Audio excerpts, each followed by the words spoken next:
next Monday. Thanks for watching Lakers Compacto.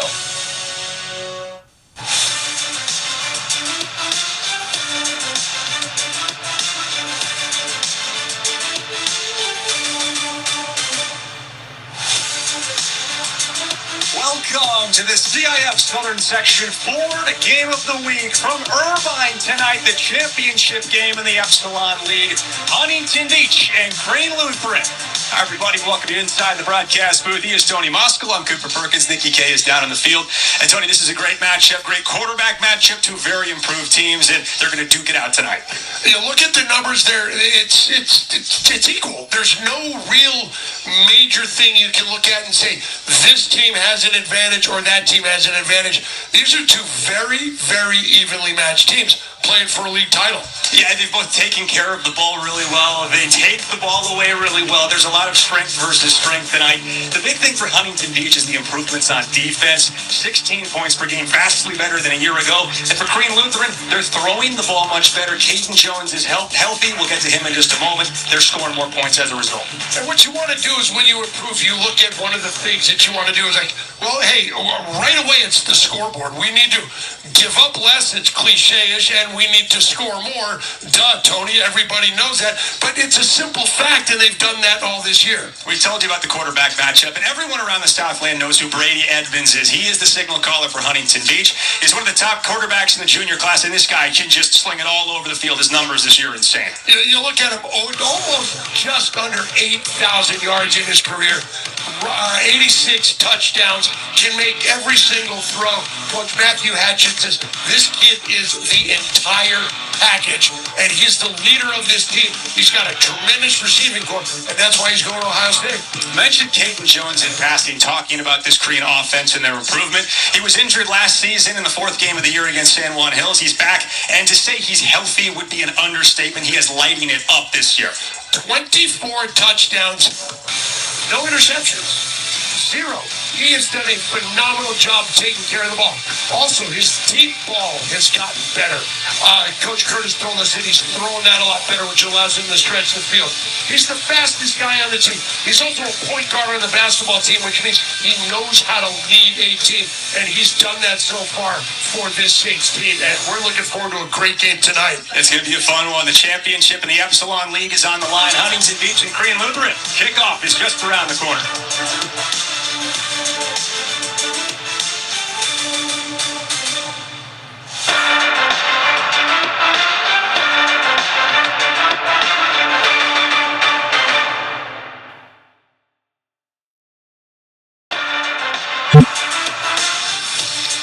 Night on the campus of Crane Lutheran in Irvine. Told you about Brady Edmonds. There's a second half to a dynamic passing duo. Nikki K down on the field has more on that. That's right. Huntington Beach senior wide receiver Troy Foster will tell you the reason he is an Oiler, well, it's Brady Edmonds. Foster transferring to Huntington Beach after playing his freshman year at Los Alamitos because Edmonds was going to be the Oilers quarterback. And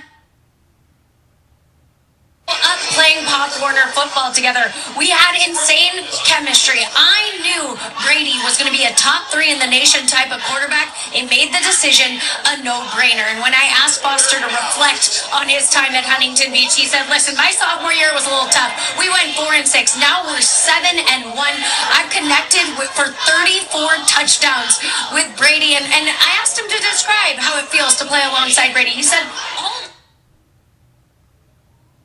first, but now we're rolling, and I have nothing but positive things to say about my teammate and brother, guys. Rolling is the right way to put it. 7-1 coming into a league championship game. They'll get the ball to start first in the Road Whites tonight.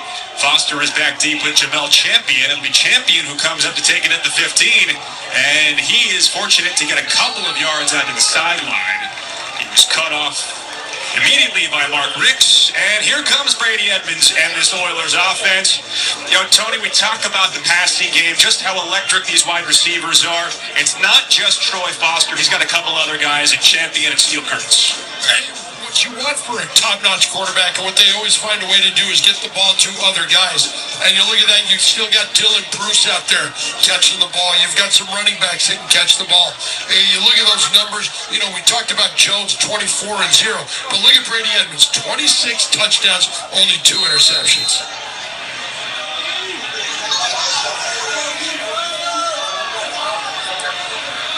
First down at the 27. They'll start empty for Edmonds with trips to the bottom. A couple of excellent corners transferred in from Long Beach Wilson for this Green Lutheran team. They spin it out. It's Steele Kurtz, the Idaho State commit, and he gets buried. Great closeout and tackle made by Evan Mack, the junior. It'll be second down. Starters for this Huntington Beach offense, who do you like other than Edmonds and Foster, Tony? I like Steele Kurtz. You look at a guy who's the verbal of Ohio State. He's also a baseball player, just an all-around athlete. And then Caden McNiven on that offensive line. He's the center. He's the leader. He makes all the line calls. 4.0 GPA. It'll be a tough matchup for that offensive line tonight. They're giving quite a bit of size to Green Lutheran, but they are a scrappy group. They play their leverage well, and their head coach, Matthew Hatchett, will try and help them out getting the ball out of Brady Edmonds' hand in a hurry. Starting running back next to him is Nathan Villanueva tonight. It is the Nathan room. 3 different Nathans will suit up at running back tonight and get game time. Edmonds spins it out to Steele Kurtz across the 30. And that'll set him up for 3rd and short.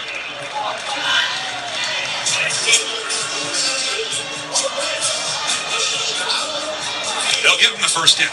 Here's the starting defense for Green Lutheran. Tony, who do you like? Well, obviously, you got to like Carrington in the middle at 6'3", 250. But I really like Javari Nash, the senior going to San Diego State. 53 tackles, 3 interceptions on the year for that secondary. Yeah, you mentioned Carrington. Big Ten Carrington transferred in for Bishop Gorman, where he had 24 sacks the last 2 years. He's committed to Oklahoma and really is kind of the anchor on the D-line. Ryder Barnes also a big part of things with 5 sacks. Anthony Jones with 3 sacks of his own. Green Lutheran has gotten after the quarterback so far this season.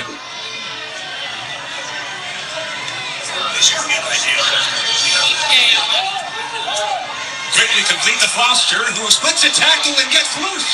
Troy Foster down the middle. Troy Foster goes the distance.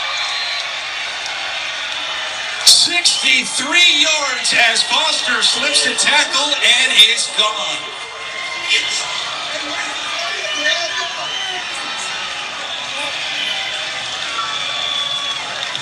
The 35th touchdown connection between Foster and Edmonds.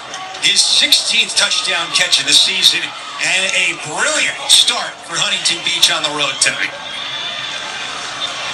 When you talked about protecting Edmonds, offensive line versus defensive line, and the way you do that is the extra point here is drill down the middle, is you get rid of the ball quickly. And when you get rid of it, you get rid of it to your playmakers. And there you see Foster. Get rid of it. Now he splits the defenders. Now he's off to the races. Career 35th touchdown in just under 2,900 yards in his time as an Oiler. And there you see his speed, just getting away from everybody, and the Oilers are on the board early. That touchdown puts Brady Edmonds over 8,000 career passing yards. And when you talk about fast starts, as a road team who gets the ball first, you couldn't dream up a better way to get this game going if you're Huntington Beach. What do we want to do? We want to make a statement. And Matthew Hatchett told us, we asked him before the game, Coach, what are you looking for early? We want to compete, and we want guys to make plays when they have a chance to make plays. They did both of those right there. I think Foster breaking 2 tackles in the middle of the field going 63 yards is a great way to show some compete to your head coach.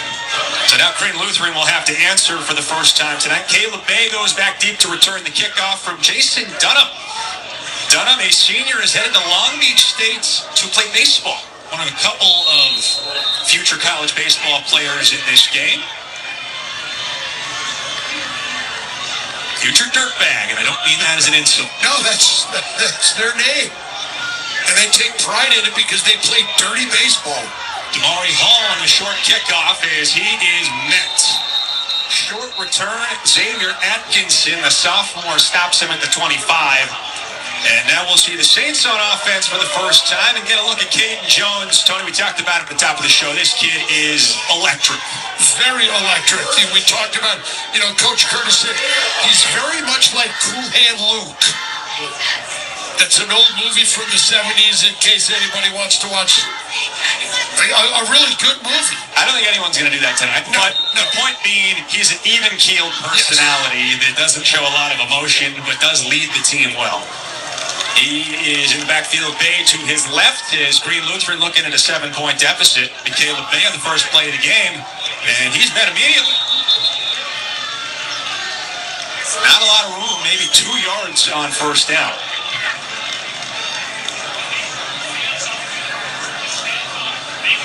Starters for Green Lutheran. Who else do you like on this offense? I like Ty Johnson. You look on the other side, and you've got Foster, but Johnson's a big-time receiver as well, 6'4", 200. And then Demetrius Panapa on the offensive line, the 330-pound junior. Jones out into space. Taiga Takata out across the 30. He's upended by Max Hopkins. It's enough for a first down out to the 35. Huntington Beach's defense has a big task tonight. They are undersized up front, but Darby Warren and Gavin Seawan have both been really productive. And on the other guys out there, I like Owen Bone, 59 tackles, going to Cal Baptist for baseball, and here we see Jones rolling, finds his guy out on that out pattern, more than enough for the first down. He's got Dylan Booth this time.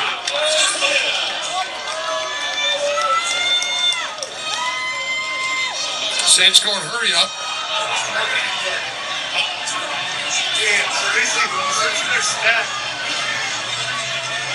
A lot of tempo here early for the Saints. Now Jones, some pressure in his face.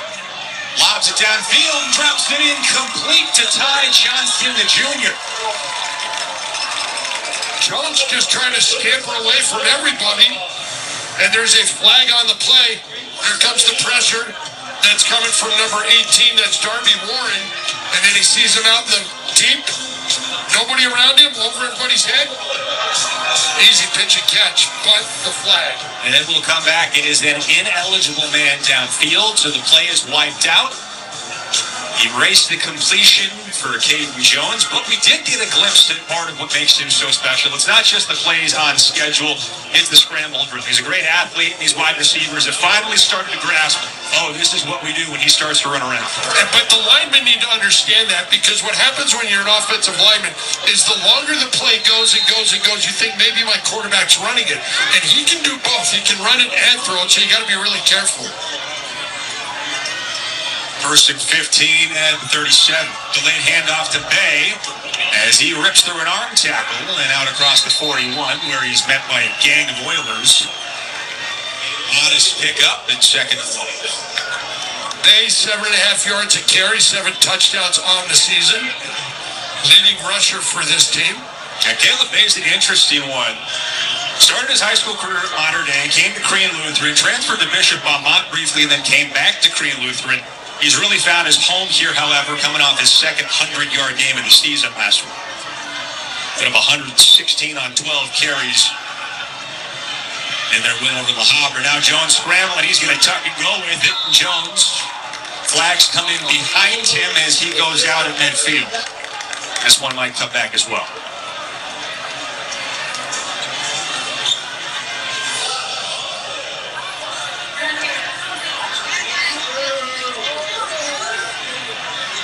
We talked to Daniel Muniz before the game. Our experience the last couple of weeks with probably 60 penalties being called, and we said, hey, none of that tonight. We had him a couple of weeks ago, this crew, when we covered Corona Del Mar and San Juan Hills. It was a well-officiated game and an upset. We got the underdog who's on top right now, 7-0. Troy Foster, a 63-yard touchdown catch for Brady Edmonds on the opening possession for Huntington Beach. Oilers might be 7-1, but Green Lutheran has to be the favorite, the higher-ranked team by a reasonably wide margin in both Max Preps and Cal Preps, or site formerly known as Cal Preps. Something Preps. Trying to sort things out. Looks like it'll be second down at the 36. Caden Jones last year got off to a great start to the season before he was injured. He's completing 80% of his passes, over 700 yards and 8 touchdowns through 3 games. And then in the first quarter against San Juan Hills went down and didn't come back the rest of the season. The Saints had to play a freshman at quarterback for most of the year. And all things considered, they did really well making it to the quarterfinals of Division III. They were ousted by Loyola in overtime.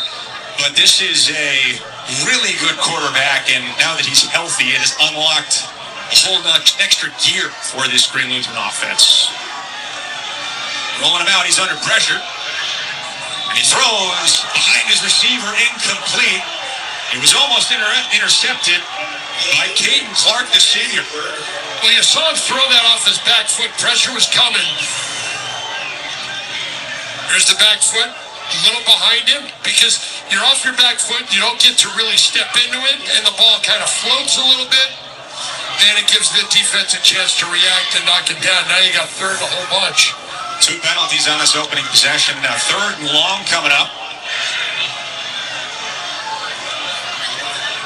They across the formation. Jones, flush from the pocket once again. Rolls back.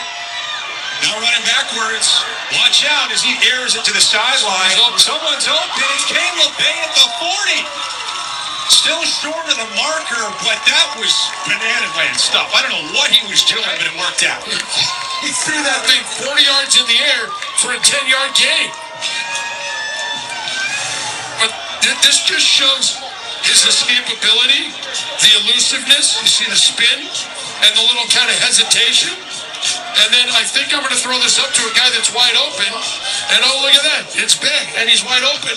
I feel like that's still one that you maybe leave off the highlight reel you send to the college coaches. It's an impressive play. It is still 4th down. As the punt is a good one. Huntington Beach had no one back, and it's rolling all the way into the end zone. Bad break for the Saints, as it will be a touchback, and the Oilers will get the ball at the 20. I think what you do with the college coaches on that one is you show them the escapability, you don't show them the throw. We told you how Huntington Beach might be considered an underdog in this game.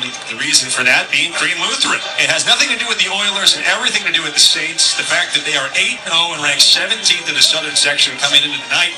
We look at the top 10. Centennial picked up a win in a wild shootout against Norco last night. How good is Blake Wong? 200 yards receiving. That kid is special with Norco. But Norco's always had explosive offenses. You know, that Grant Gray a couple of years ago. And the wide receivers there. In that whole league, everybody can put up points. Well, speaking of explosive offenses, 63 yards to the house. Edmonds to Troy Foster on the opening possession. Edmonds has started the night 3 for 3, 73 yards in the touchdown. The Ohio State commit at quarterback. He'll throw again. He's got Foster open, but left it short, and it is intercepted by Aiden Smith. Just the 3rd pick of the season, and a bad underthrow by Brady Edmonds. You gotta just air that one out and let Foster run under it. Wonder if with this moist air, ball might have slipped out of his hand. They're bringing it back as though it's incomplete. Well, he didn't really step into it either. And the home crowd is frustrated. I think they might have a case for that one. Here we go. We'll take a closer look at it. Oh, that's incomplete. Good call. Yep, very good call. Out to Foster on the bubble screen. Gets a block downfield, and has his feet chopped out. Smith didn't catch the interception, but does have the tackle after a short gain. Another look at the interception that was wiped away.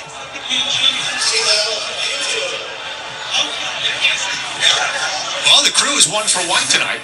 Credit to the officials. 3rd down and 9 for Huntington Beach.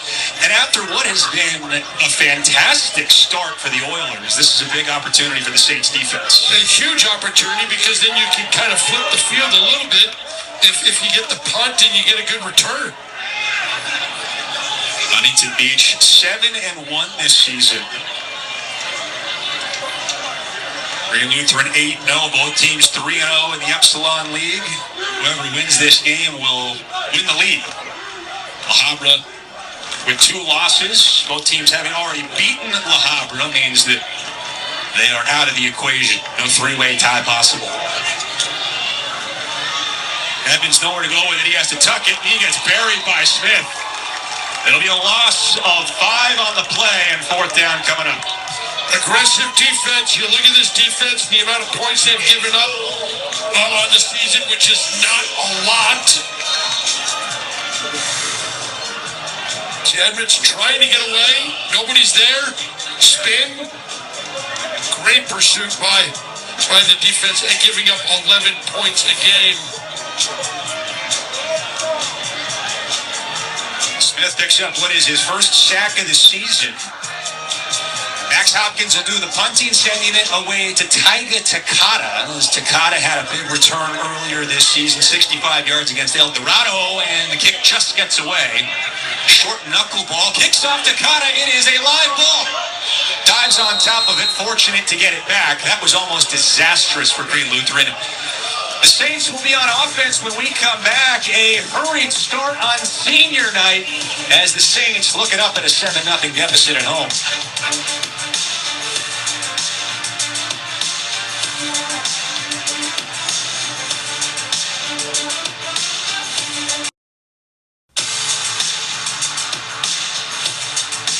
The CIF Southern Section Ford Game of the Week is brought to you by your local SoCal Ford dealers. Visit them at SoCalFordDealers.com.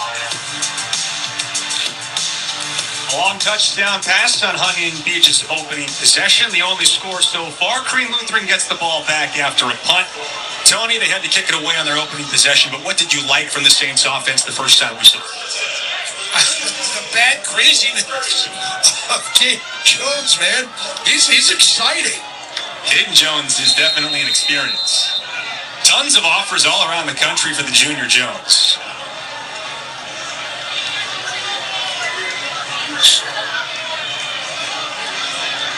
Huntington Beach showing some pressure. We'll see if they drop out of it. That's something they're known to do. Seguin putting the pressure on. And it's hauled in on the sideline. Caught by Bryce Coleman in the Loyola transfer. Well, Coleman 6'4", goes up over the defender to get that one.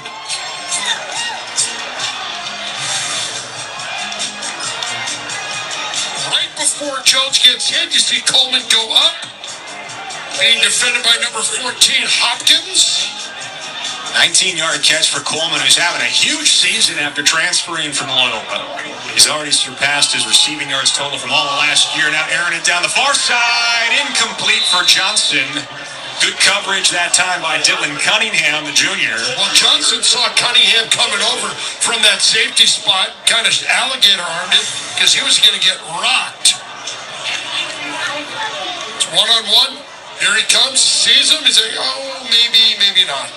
Champion also helping in coverage there. That's a great name, Jamel Champion. That it is. Transferred in from South Point Catholic in Tucson, Arizona.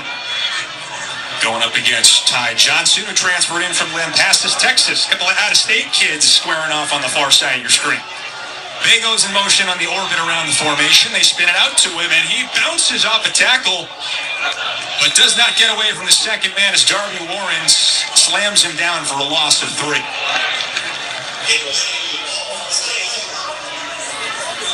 Good job by the defense, just swarming to the ball. That's what you want to do if you're Huntington Beach. You don't want to give these playmakers any room to do anything once they get it. It'll be 3rd down and long at the 36. Kind of in no man's land. You think maybe if they can get a chunk back, Rick Curtis will think about going for it on 4th down. Why not? You're deep enough. Jones has a free rusher, Kurtz in his face. He completes it down underneath to Johnston, as he will not escape Max Borgquist. Just a gain of 1 and 4th down coming up. Swarming defense by the Oilers.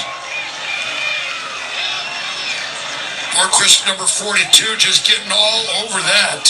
Saints are going to go for it on 4th down and 12. Wonder if they might ask Jones to do a little push punting.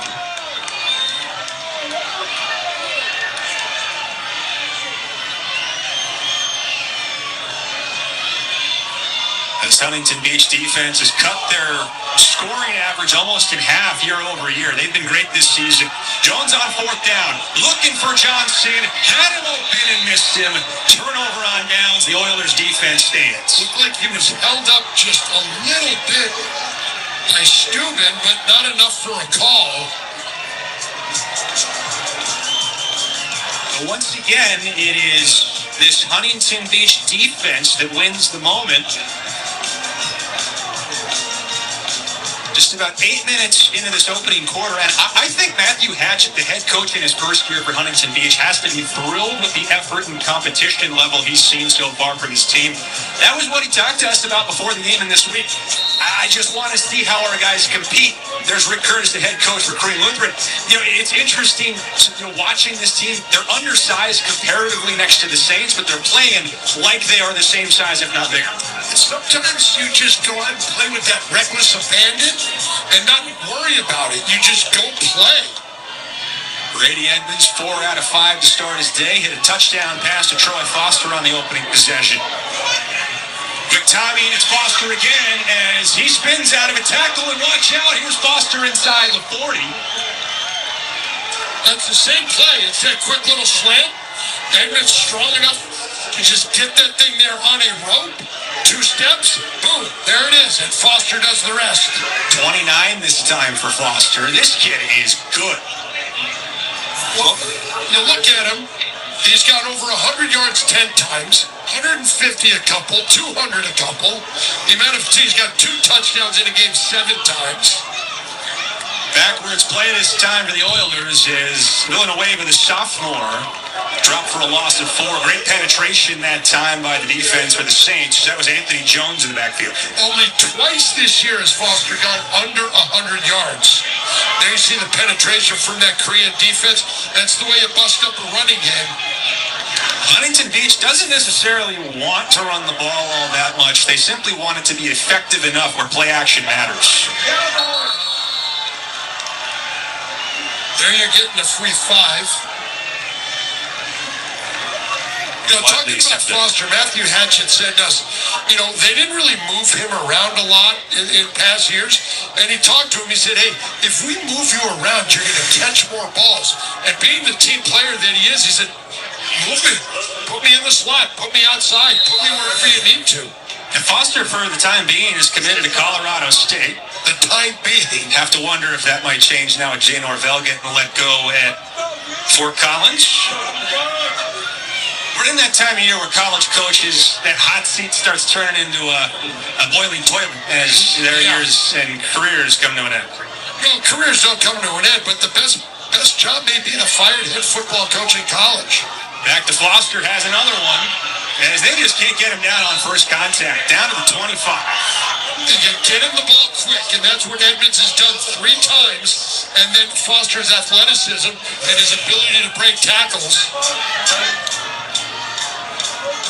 So you can't dive at him either. You've got to hit him, and you've got to wrap him up and hope that your buddies get there. Huntington Beach knocking on the doorstep of the red zone. Foster filling it up over 100 yards in the opening quarter with a touchdown. And Green jumps off sides again. 4th first quarter penalty against the Saints. Against Laguna Hills, 9 catches, 245 yards, and 5 touchdowns for Foster. I'm kind of on track to have a game like that again.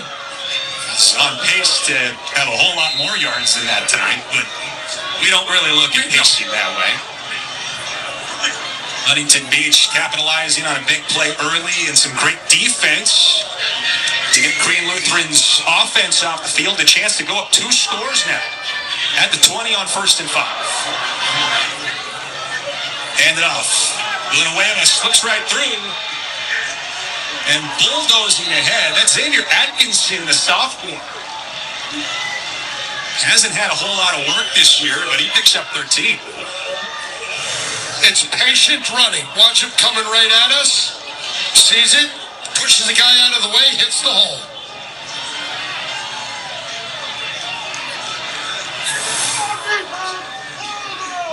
Huntington Beach has left some points on the board this year, 79% in the red zone. Green showing some pressure, and Kurtz caught leaning. That'll back up the Oilers 5 yards. Not often you have a false start against a wide receiver. Just look down the line when the ball moves, go. It's not like your nose guard should never jump off sides. I always laugh when they call a false start on the center. Yeah, It's almost impossible by definition, but you know the count. right. It'll be first and goal from the 14 for Huntington Beach. Brady Edmonds off to a great start to the night. 6 out of 7, 116 yards and a touchdown. 106 of those yards have gone to Troy Foster. Atkinson to the right of Edmonds. The junior Ohio State commit has been almost flawless tonight. Throwing for Foster again. Up high. That was Kurtz, excuse me. It's incomplete. Excellent coverage that time by Evan Mack. Evan Mack, great size for a corner. Huge. Actually, 6'4", 180. See him in one-on-one coverage. Maybe they're both kind of fighting for position. Mack and Mark Ricks, two starting cornerbacks for Green Lutheran, both transferred in from Long Beach Wilson. Their starting defensive backfield features 4 transfers. Ricks and Mack from Wilson, Aiden Smith from Mission Viejo, and Bryce Coleman from Loyola. And James Carrington up front, and this is a team that's really picked up some reinforcements year over year. They were already good last year in the quarterfinals of D3. They look like a D2 team this year. Second and goal at the 14. Edmonds, screen pass. Completes it. Villanueva with blockers. He's gone. Touchdown, Orleans. 14 yards. Edmonds to Villanueva.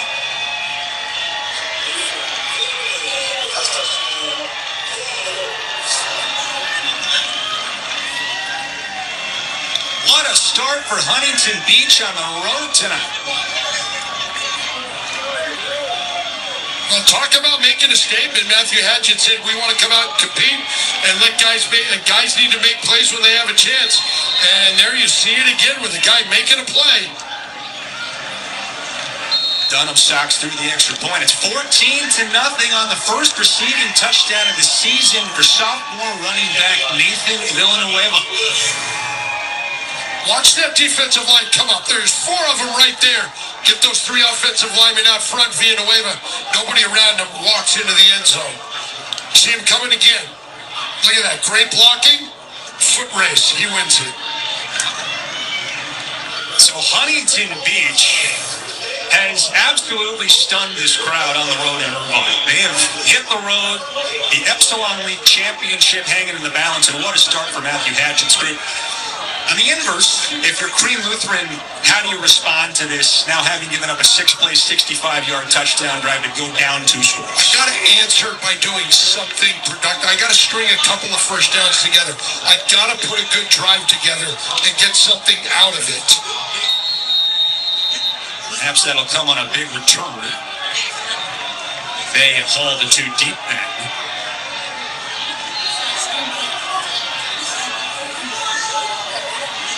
Dunham, not much of a touchback guy. Just 7% of his kicks have gone for touchbacks. This one won't. It'll be Hall at 7. Maury Hall running away from trouble as he slips through 1 tackle. 8 men in his face. He's going to reverse field. Damari Hall. He's got blockers in front of him. Hall slips through 1 more at the 40, and a touchdown saving tackle is made by Charlie Steuben, but a great return. Damari Hall sets up the Saints. There's something positive right to your point. Well, you look at him and you kind of go one way. Here he comes this way from the far hash. Nothing but white shirts and black helmets around him. Then he says, you know what, I'm going to go exit stage left. And he's pointing, and there he goes. I don't know if you noticed this. Charlie Steuben, the guy who missed the tackle the first time down, immediately gets back up and chases him down and make the tackle again to play. Matthew Hatchett, be competitive. Be competitive. Coach will see that on film this week and give a big little round of applause to Charlie Steuben. Here's Caden Jones back to work for this Green offense. They've punted once and turned it over on downs. Back to the ground, Caleb Bay bulldozes into the line out to the 45 for a gain of about 3.5. That's what you need to do. Establish the run with that big offensive line in front of you. With Moanoa at 350, Panapa 330, Kai Howe 385. Hey, let's go. Let's kind of usurp our authority. Nikki, what do you got?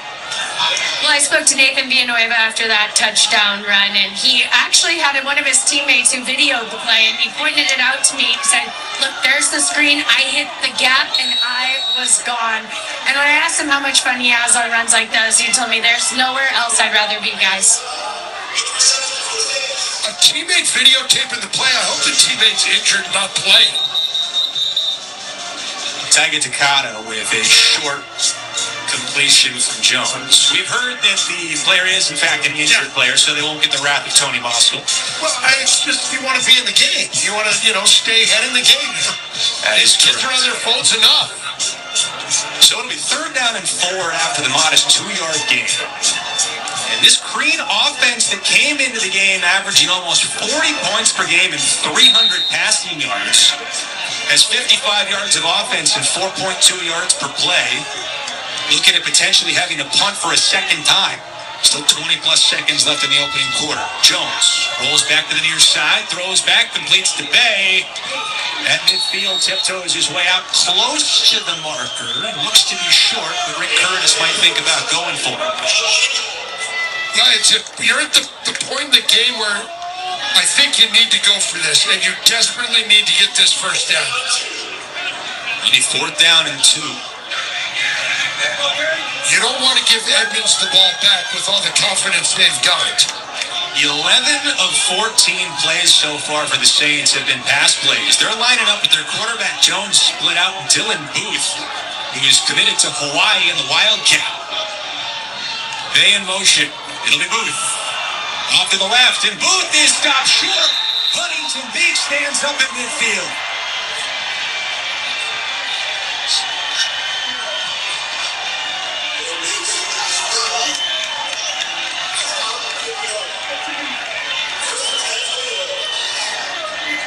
Great start to the night, gets better for the Oilers. Booth needs to stay to the outside. He's got number 56 out there, and he's had the inside block, had the defensive player sealed. You got to go around the big fella. If you do, you get the first down and then some. But a great job by the defense.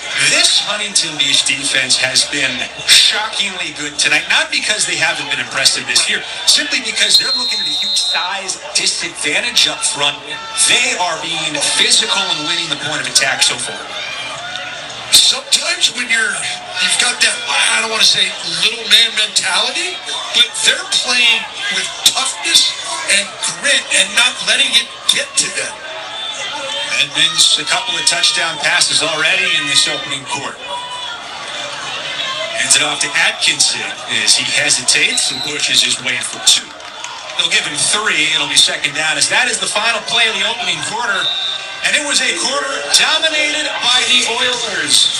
Huntington Beach, a couple of big touchdowns. Troy Foster and company celebrating as the Saints have work to do, down 2 touchdowns after 1.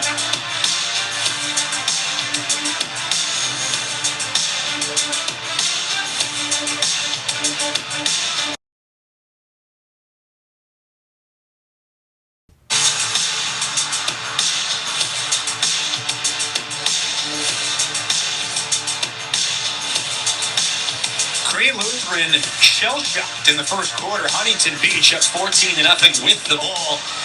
Cooper Perkins, Tony Moskal, Nikki K with you. And this Oilers offense has been super efficient and explosive. 10.5 yards per play tonight. Half of their plays have gone for 10 or more yards. Well, when you look at their numbers, when they average 8 or more yards per play, they're 15-5 over that time. With that in context, they've won 20 games in total over the 3 years that's coming from. And there's another penalty against the Saints. He's going to give 5 more yards to the Oilers. And an offense that is clicking like they are, you definitely don't want to give them 3 yards.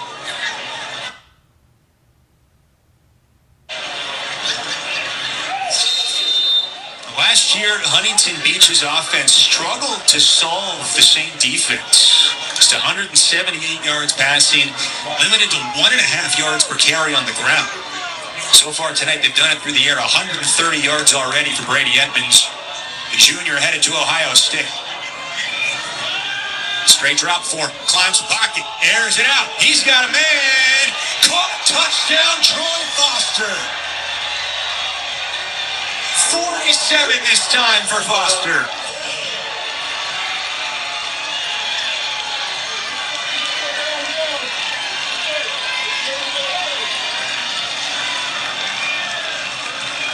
Nikki K has more on the touchdown scoring Oiler. Yeah, I spoke to Troy Foster pregame about what he's learned from working alongside Coach Hatchett in his first year with the Oilers, right? And Coach Hatchett bringing that wealth of NFL experience. Troy telling me my football IQ has gone up tremendously. Before, when I was taking college campus visits, I used to not really understand what they were throwing at me. And since I've been working with Coach Hatch, he's made me prepared to where I feel like when I step onto campus, I know what they're talking about, and I belong in that room, guys. Foster is lighting it up tonight. Second touchdown catch. Edmonds drops it in the bucket, and he's just so fast he runs away from Mark Ricks. And the great thing about Edmonds was he saw the pressure come, so he climbs that pocket about 2 steps, and he didn't leave any air under that one. He dropped it right in the peach basket for Foster for his second touchdown of the evening. 5 catches, over 150 yards already tonight.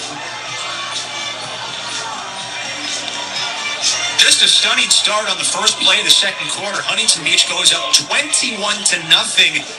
That now matches the most points Green Lutheran had allowed all season coming in. They gave up 21 to La Habra in a blowout last week. And in their last 25 games, Coop, when they give up more than 20 points, they are 5-16.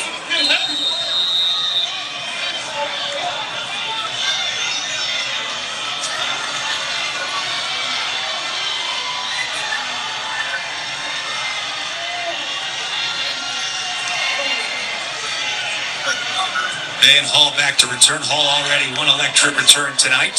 And he's not going to have another one. He gets bottled up and buried. Tackled with some force that time. Evan Scruggs. They're running free. There's 4 or 5 guys running free. Somebody comes from the blind side. And the champion's in there too. That was probably Scruggs.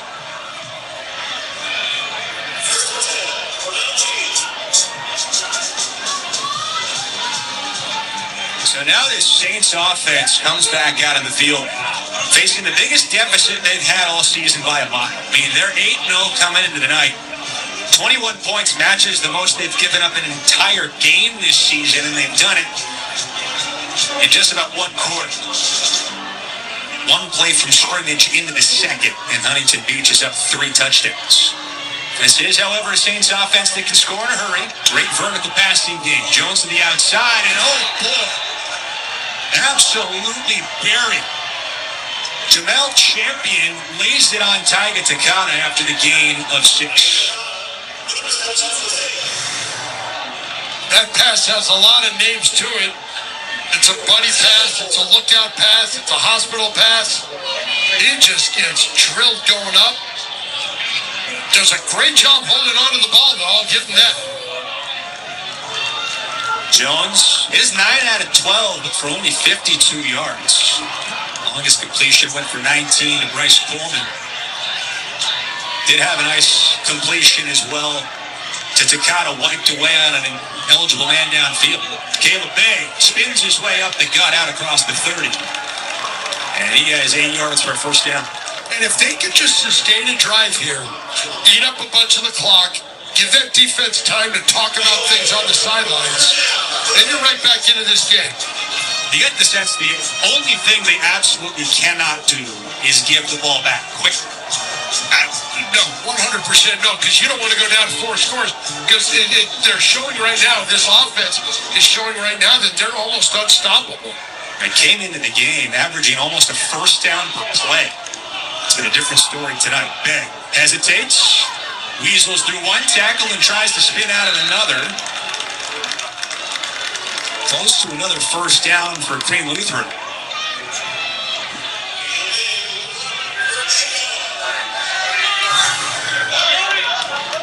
Hey, nice cutback.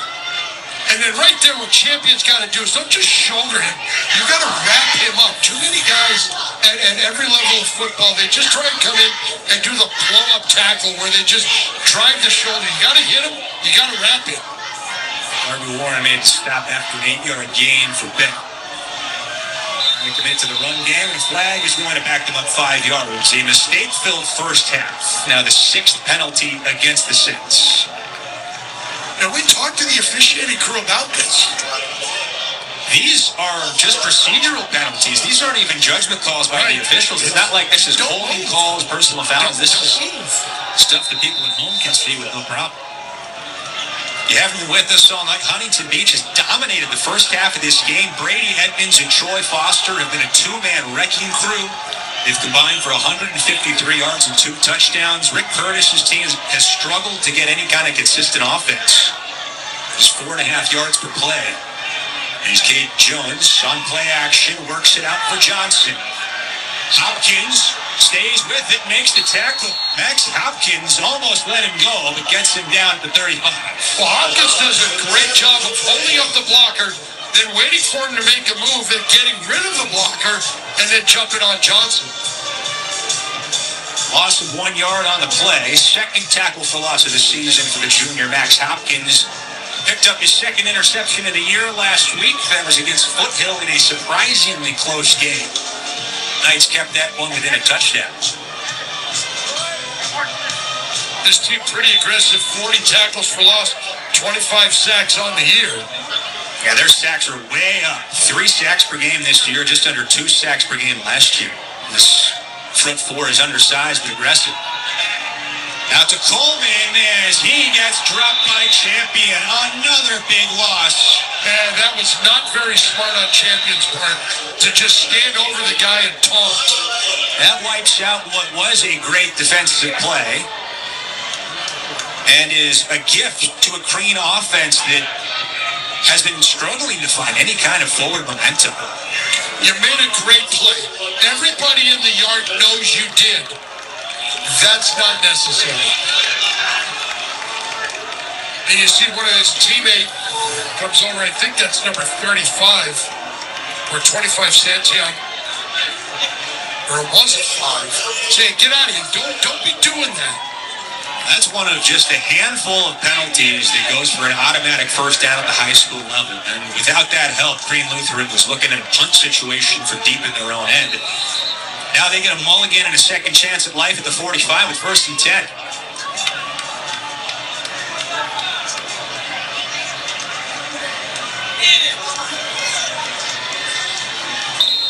It's a long way off still, but the Saints are slated to get the ball to start the second half. A touchdown on this possession and a stop makes this game a whole lot more interesting. Jones with time, rolling out. Drops it complete to Bang and a flag behind the play as he picks up 8, shoved out of bounds by Dylan Cunningham. Yeah, that one's coming back. You're going to get a hold from somebody in the interior. Right when something good happens to them, they give it right back. 7th first half penalty. You know, we must be the bad news because for you and I, this is 3 weeks in a row we've had a team uncharacteristically committing penalty after penalty. 2 weeks ago it was Marietta Valley. Last week it was St. John Bosco. An otherwise very disciplined Crean Lutheran team tonight. 7 penalties in the first half for 45 yards. They only have 73 yards of total offense.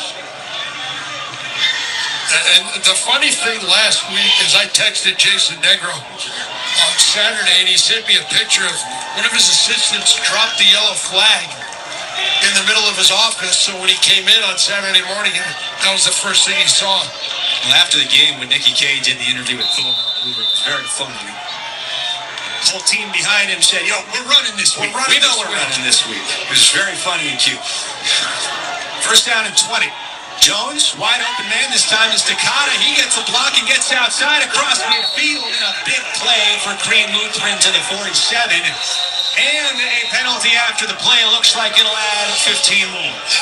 Well, Champion's got his arm around Hopkins. Champion was the one that got busted for the penalty a couple plays ago. And Takata just gets a great block there. And just outrun here, get out of bounds. It is a personal foul that goes against Huntington Beach.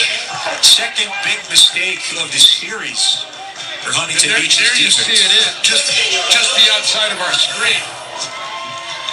Oilers had been almost perfect on defense until this possession for Crane Lutheran. Now they've given them 30 yards in penalties. And the Saints at the 32-yard line threatening the second time in 4 possessions tonight. Turned it over on downs the second time they had the ball after starting around midfield. Jones wanted Coleman. He was held up and the flag comes in at the end of the play. That looked like defensive holding. I tell you what, he had Dylan Booth running right down the middle.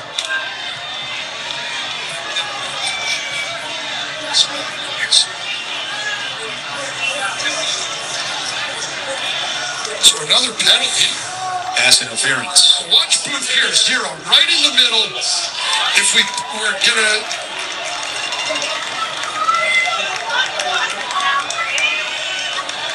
Penalty goes against Charlie Stupid. But on his release, he was wide open. If Jones looks that way, that's a huge game, possibly a touchdown. Don't look now, but Green Lutheran in the red zone, where Huntington Beach has really struggled defensively this year. They've allowed 91% of red zone trips to end in a score, 20 out of 22. Empty for Jones. He's going to run himself. Design keeper. Caden Jones bounces off of Champion down to the 7-yard line. It'll be second down and short. There you just see his athleticism, and that comes from playing multiple sports. You're going to give him the first down, 10-yard pickup. Point guard on the basketball team, and there he used that change of direction. Design quarterback draw. Little spin move. Yeah, Jones has not run a ton this year. That's just his 22nd carry, but he's averaging 9 a pop. That one went for 10. Hands it off to Caleb Bay, and he is in. Touchdown. Green Lutheran, the Saints come marching in.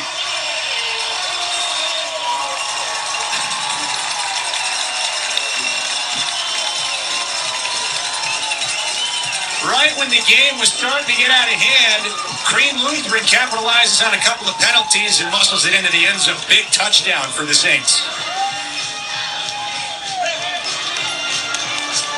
And just got behind 270-pound Shriver. And that's an easy walk into the end zone for him. For Caleb Bay, it's his 8th touchdown run of the season. Junior committed to Sacramento State, gets the Saints on the board.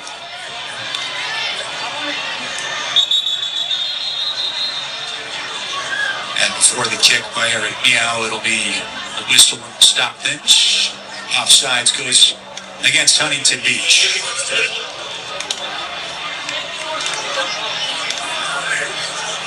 Crochman on the Oilers. See if maybe the Saints think about going for 2. Can't imagine at this point they'll start chasing points.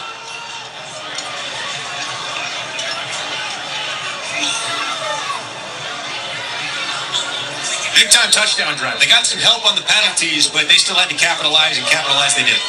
It's kind of like for you, like getting turnovers in a game. You got to capitalize on it. You give me a gift, I take advantage. Kick's good, and it is a 14-point game. Crane Lutheran is not going away yet. They march down the field and punch it into the end zone. Caleb Bay from 7 yards out. It's Huntington Beach on top of Crane Lutheran, 21-7, midway to the second quarter.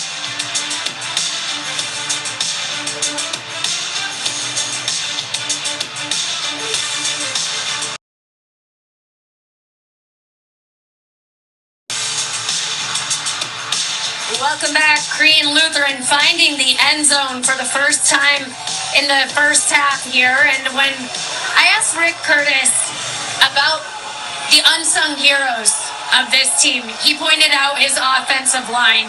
And that was who set the tone in maintaining the composure that Crane Lutheran was able to use to capitalize on those Huntington Beach penalties. I just spoke to quarterback Caden Jones, and he told me we were able to find the momentum, getting back to our basics and having faith in how our offense runs. Guys, I don't think it's a coincidence they also started running. Coop, when you look at running the football and playing good defense, that wins you football games. And when you look at Korea, when they rush for 150 plus yards last several games, they're 16-2. When they run the ball well, they're a winning team. They've just been passed first this year. Jamel Champion takes the kickoff as he gets bottled up and dropped. Big time tackle by the junior Aaron Nicasio. Oilers will take over at the 27. Their offense has had the ball 3 times, and four times they've scored 3 touchdowns and punted once. It's been a little bit lopsided, though. They've hardly run the ball at all. Just 7 yards on 4 attempts. But they've thrown the ball so well it hasn't mattered. And talking to their head coach, an offensive-minded head coach at that, Matthew Hatchett, this week, he said, we just want to do whatever works. Right now what works is Grady Edmonds to Troy Foster. Is there an answer anywhere for Greenwood? Put 14 guys on the field. That is what you got to do. I mean, you can double them. You can mix up coverages. You can play over the top. You can play in his face. But when he's so successful, you got to try some different things. Last 2 passes for Edmonds have gone for touchdowns. Double clutches, completes it out to Colton Cloud. And he lays a little lumber out across the 35. He's got first down yard. Big collision with Ethan Hogsdale. And there you go. Everybody's downfield with, everybody else with Foster, with Kurtz, with Bruce. And AC Cloud out in the flat, sitting there all alone. Edmonds looks, knows he's got the outlet, dumps it off to him. Huge hit. They've protected Edmonds well tonight. Man, does he look good. 9 out of 11, 187 yards and 3 touchdown passes. Edmonds, 3 touchdowns or more now in 7 of the 9 games they've played this year and 18 times in his career. That flag looks like it's going to back up the Oilers 5 yards. Crowd's starting to come to life a little bit here in Irvine. It's a 21-0 Huntington Beach lead, but after the long drive by Crane Lutheran, Saints fans starting to feel reason to wake up a little bit. He had a career-high 414 yards versus Foothill last year, 7 touchdowns passes versus Laguna Hills. He threw for 381 in that game. He's done that a lot. 9 300-yard games in his career. First and 15 for the Oilers. See if maybe Ted Carrington and this defensive front can finally put some pressure on him. Saints have been great pressuring the quarterback this year, almost 3 sacks per game. But they really haven't been blitzing a lot. They've been trying to rush either 3 or 4. They've been dropping into coverage. Edmonds been picking them apart. Nearly picked off this time, trying to force-speed steal Kurtz. Great coverage by Coleman. Kurtz kind of just maybe stopped his route a little bit there. And Coleman at 6'4" was able to stick his hand in. Coleman's going to think he should have had that. He really had his 3rd pick of the season. Oilers right back to the line of scrimmage on 3rd down and 15. Foster has it broken up. It's an incomplete pass. That was 2nd and 15. They had it marked as 3rd down on the marker. It was 2nd down on the scoreboard. They got it marked as 4th down over there now. I think they're trying to correct it because now on the scoreboard they're saying 4th down. Everyone's all kinds of confused. Not sure how that's 4th down. By my count, this should be 3rd down. The first play of the drive went for a 10-yard first down, then a 5-yard penalty, back-to-back incompletions. This should be 3rd and 15. Yeah. Let's tell you about Crane Lutheran. The Saints coming awake here after the touchdown, giving their defense a little bit of juice. Playing in the Epsilon League, 1,100 students and change. Fairly new school down in Irvine. They've really started to make an athletic name for themselves in the boys' basketball front, 2-time CIF champs. But a couple of years ago, they brought in Rick Curtis and said they wanted to commit to football and trying to compete with the bigger schools. What was a slow build has turned into really an accelerator project. as this Saints team, 8-0, with a chance to go undefeated in regular season play for the first time in program history. Curtis has taken this program somewhere that I'm not sure they could have dreamt of even 15 years ago. This has been a quick build to become a really competitive team at a high level. He started 3-13. They were not very good. Since then, they are 35-9. They wanted to go from the small schools to the large schools. One of the things that he needed to do, and he told us in our call this week, I need on-campus coaches. I need guys here to kind of be around the team, be around the players. I talk to Jason Negro about how to build a culture and an environment and market a program, and he's done that. Wow, so they're saying it's 4th down, and Matthew Hatchett can't believe it, and he's right. Let's go over it again. There have been 3 plays on this possession. The first play was an Edmonds completion for a first down to Cloud. Right. Then there was a false start that backs them up 5 yards. That is 1st and 15. Right. Back-to-back incompletions is where we currently lie. 3rd and 15, there was a mistake with the sticks on the field.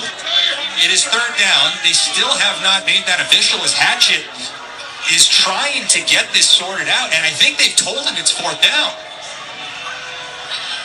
Huntington Beach can't. So they're all gonna talk. Or the officiating crew is gonna talk, and that's the right thing to do.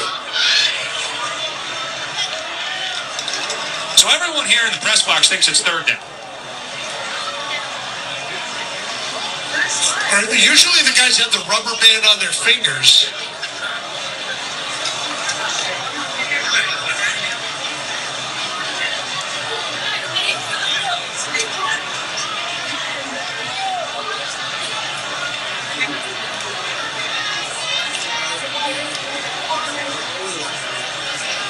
This is one of the more confusing sequences we've had in our 3 years on this program.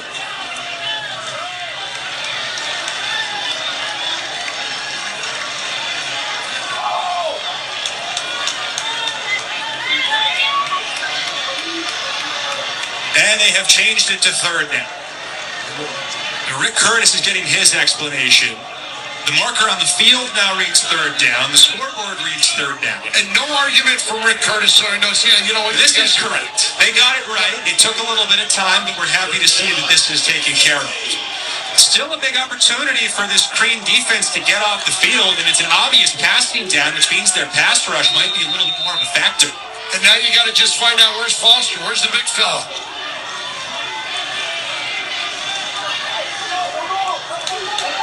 Foster at the top of the screen. Underneath, then batted away, incomplete. Full extension that time. And a great job getting a hand in the passing lane with the linebacker, Mateo Munoz.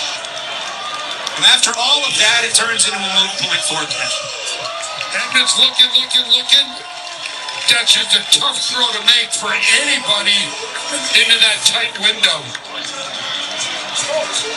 First time tonight that Edmonds has missed on back-to-back pass attempts. This will give Crean Lutheran the ball back with 7 minutes and change until halftime. And Taiga Takata, who you've already seen be pretty tough to bring down a couple times tonight, back to return the kick for Max Hopkins.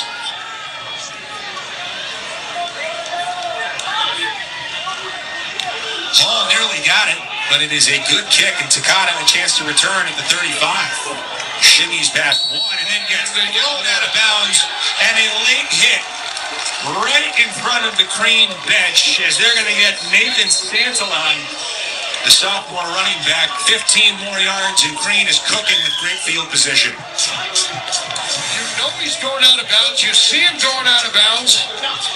Here he goes.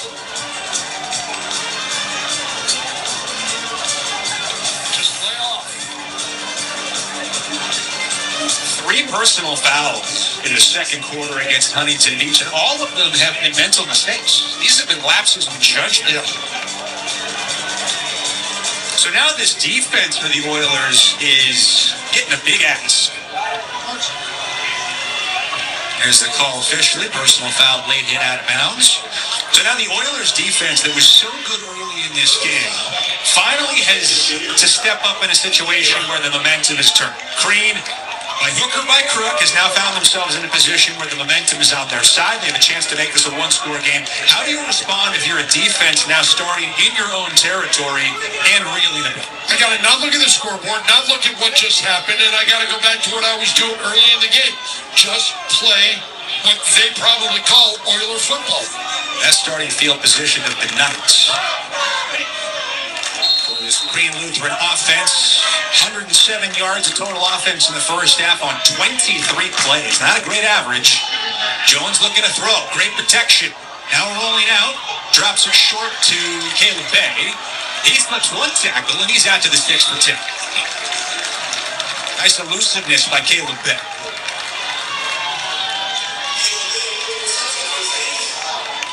Plenty of time. Bay was out there for a while. Finally sees him.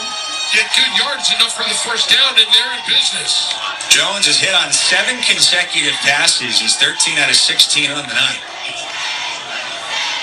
First down at the 32. Delayed handoff to Bay. Big hole off the right side as he slithers through a couple of tackles and then finally is stood up by Dylan Cunningham, the safety who comes up after a 6-yard pickup. Caleb Bay has really given this offense a spark. It's a great job up front by, and there you go. That just, I don't mean to be critical, but when you come up to make a tackle, if you're scrunched, you have to lower your shoulder and you have to wrap up. You cannot knock a good running back down by just hitting him. You have to wrap up. Start to run the ball more effectively. Last 4 carries for Bay have all gone for 6 yards or more. They give it to him again.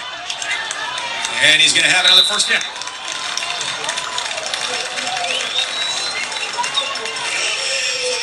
So you mentioned it. Hey, you score here, you score another one.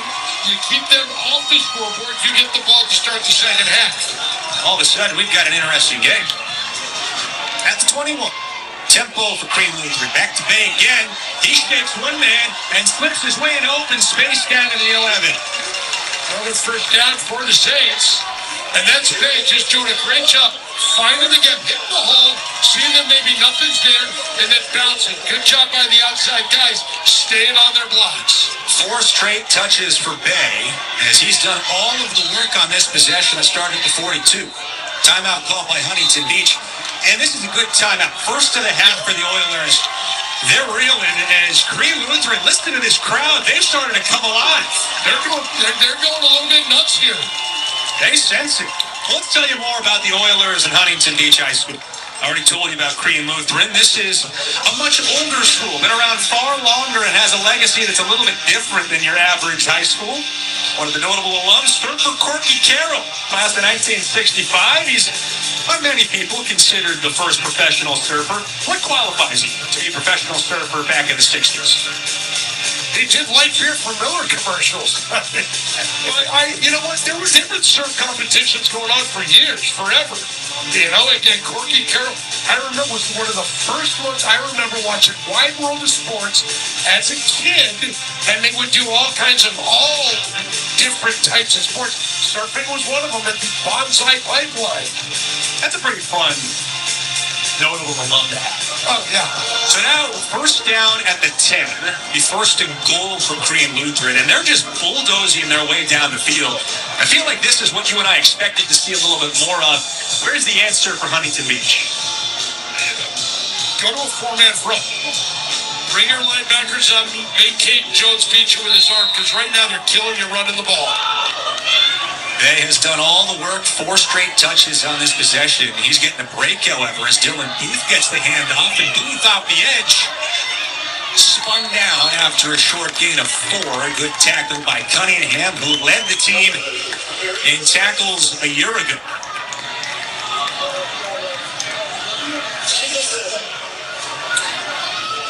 Booth averages 8 yards a pop carrying the ball. And this is an explosive offense. They average 9 yards per play coming into the game. More than 2 yards per play better than last year. That's a massive improvement. You look at the point totals, they're scoring 10 points per game more. This is a more explosive offense, which means no lead is saved, as we're starting to see tonight. Booth again on the sweep. Dylan Booth. Not not able to get away. Tackled by Kurtz down to the 5-yard line. But you look at their run-pass differential. They're running it only 39% of the time, thrown at 61. They're running the ball a little bit more tonight. Yeah. 45% of their 29 plays have been on the ground. They've run the ball 5 plays in a row. And now take a timeout. Second of the half for Green Lutheran. Just over 4 minutes left until halftime. This is exactly the kind of response you would expect in a league championship game. You go down big at home on senior night, knowing what's hanging in the balance. The winner of this game will claim at least the controlling share of first place in the Epsilon League. Both having already beaten La Habra means they are no longer factors in the race. The winner of this one will have the tiebreaker and at the very least a split on the championship. For Cream, this has been an impressive response. They got punched in the mouth 3 times early in this game, and Rick Curtis's team looking exactly like you would expect a seasoned head coach's group to look, has responded in kind. I mean, punched in the mouth is an understatement. It was big plays. It was just man versus child with Edmonds and Foster there early. But you know what? A well-coached team. How do you deal with adversity? What is it that we need to do? And a lot of times it's not adjustments. It's just step up your level of play, guys. Third goal at the 5. How do you get it in if you're Cream? Well, right here, you've got Booth at quarterback. They're running the Wildcat. Jones is split out at the bottom. He has 1 touchdown catch this year, believe it or not. Reverse pass. They've got Booth. Touchdown, Green Lutheran. Waiting for the signal. Looks like he got in. They haven't given it to him yet. Did he not get in? I don't know how the physics on that work. It's 4th down and goal at the 1-inch line. He's looking hurt.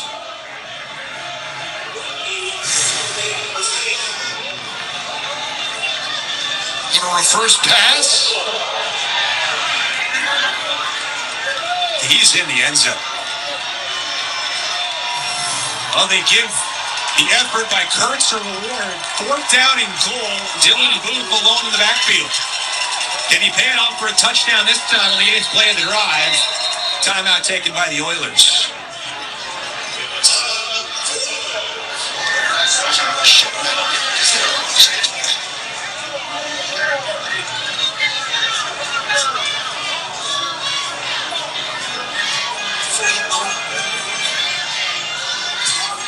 That's a bad break for Green Lutheran. Looked as clear as could be there. That's a touchdown. Another look here. So let's slow it down right about, unless he went out of bounds, unless they think his foot went out of bounds. I don't know how the official can make that call standing at 7 yards. Maybe he went on the other side of the pylon. If he goes over the pylon, he's over the pylon. That's a touchdown. But he didn't go over. He did go.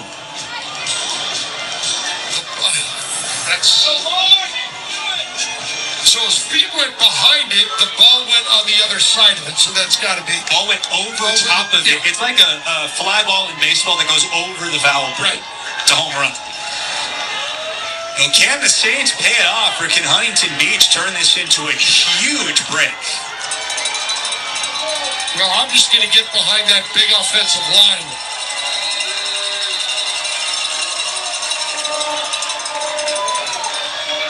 Booth walks his way in. Ball don't lie. Touchdown, Saints.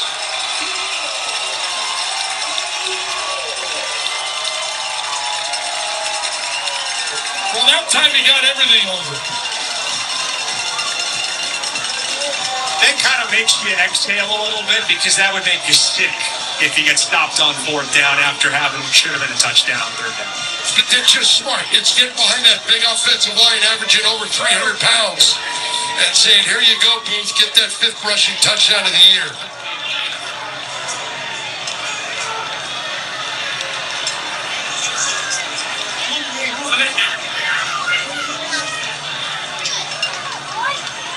Dylan Booth into the end zone. 5th rushing touchdown of the season for the future Rainbow Warrior of Hawaii.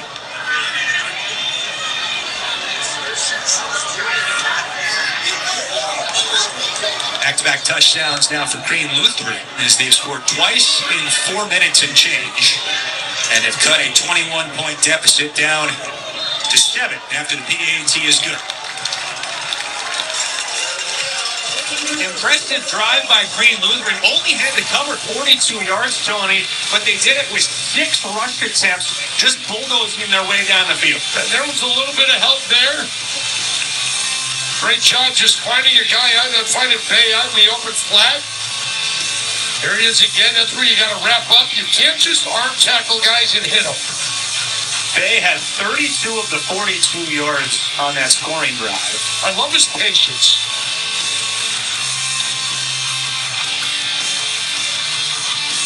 You see Booth getting hit. Here's the trick play. We thought it was a touchdown, but it wasn't.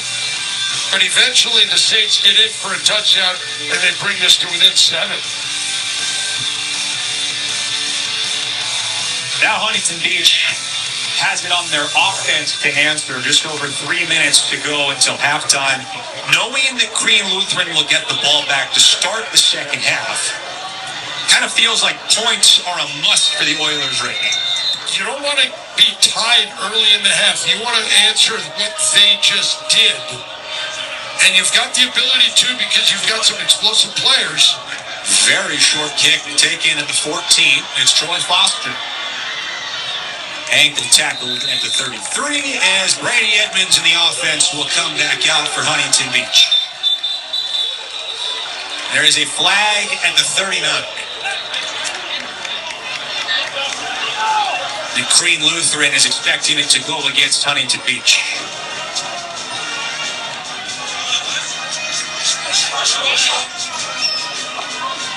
Well, maybe, yeah.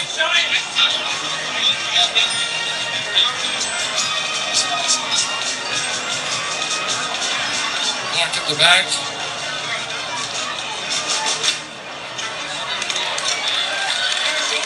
These Green fans, they've got some energy behind them right now.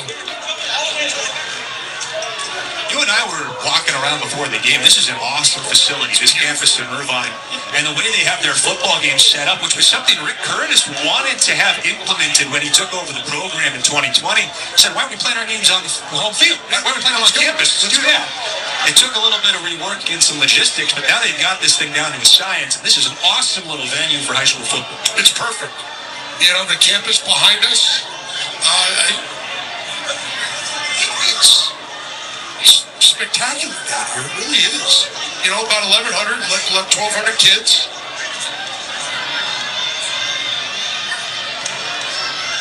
The 8th penalty of the first half against Huntington Beach will back them up to the 23-yard line.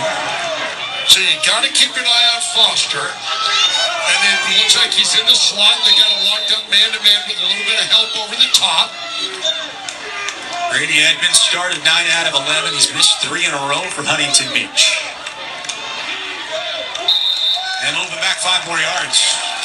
It's not often that a crowd has an impact on a high school football game, but that's exactly what's going on right now.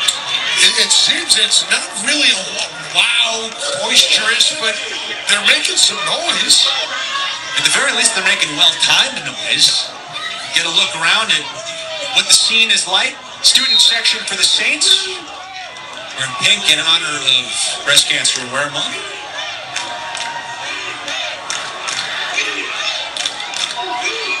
See a little soft coverage on Foster. Lead handoff. Atkinson gets bottled up in the backfield. Anthony Jones, the senior, throws him for a loss. Now if you're Rick Curtis, how do I use that last timeout? Because now with 2nd and almost 20, or maybe more than 20. 2nd and 21 coming up here. They have thrown it in reverse. 4 consecutive plays for Huntington Beach have gone for no yards or a loss. Edmonds changing the play at the line. What does the junior signal caller have in store? With just over 2:20 left until halftime. A 21-0 lead has been cut to 7. Edmonds Gets away, throws downfield. Clow can't make the catch. It's swatted away by Mack. Really nice play by Evan Mack, the junior. Boatloads of offers. See the pressure, steps up nice, good block. And they kind of double coverage, but no way his guy's getting that ball. Evan Mack, one of the two transfers from Long Beach Wilson. 6'4" junior with a couple of interceptions this year on a national offer list that includes schools like USC, UCLA, Oklahoma, Texas A&M, Miami, among a bunch of others. 0 for 2 on third downs tonight for Huntington Beach. 45% of the season coming in. They need 20 yards to convert this one.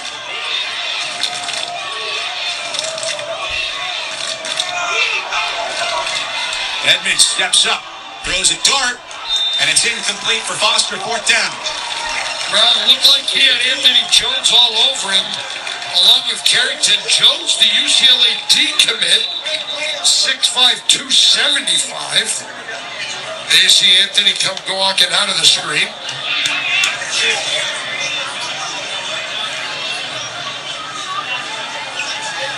That's Aaron Nicasio getting worked on down the field.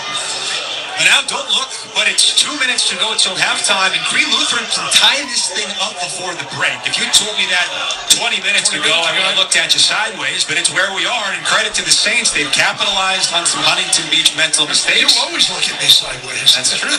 You are correct about it. But And for good reason. nonetheless, this Saints team has really made lemonade out of lemons. They were down 21-zip and deserved to be down 3 touchdowns the way Huntington Beach was playing, but they battled their way right back into this thing. Well, that man has seen it all. You know, he's been up 21 points. He's been down 21 points. So he knows how to keep a team level-headed and focused. Hey, guys, one stop, one touchdown. One stop, one touchdown. And right now, they're looking at fourth and a whole lot for the Oilers with a chance to tie it up with one more possession.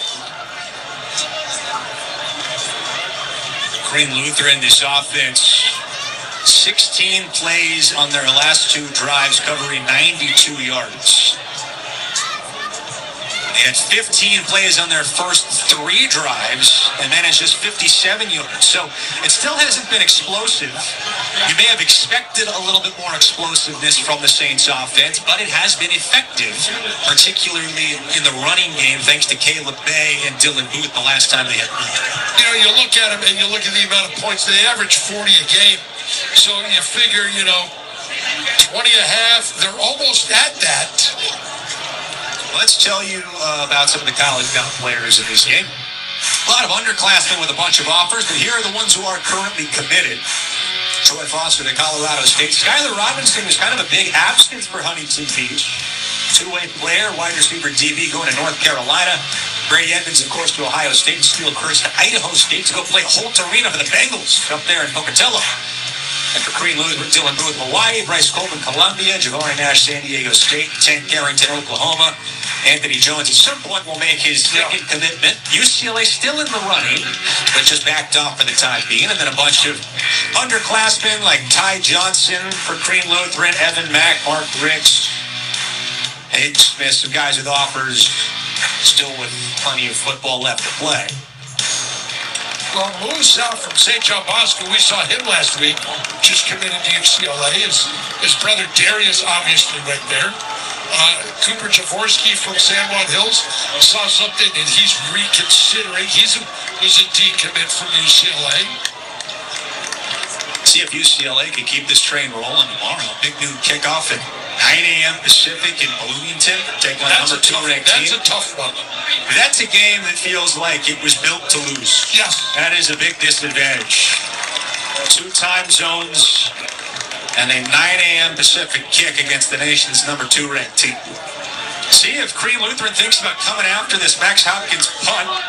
They almost blocked the last one as Damari Hall came flying in and Hopkins just barely got it away.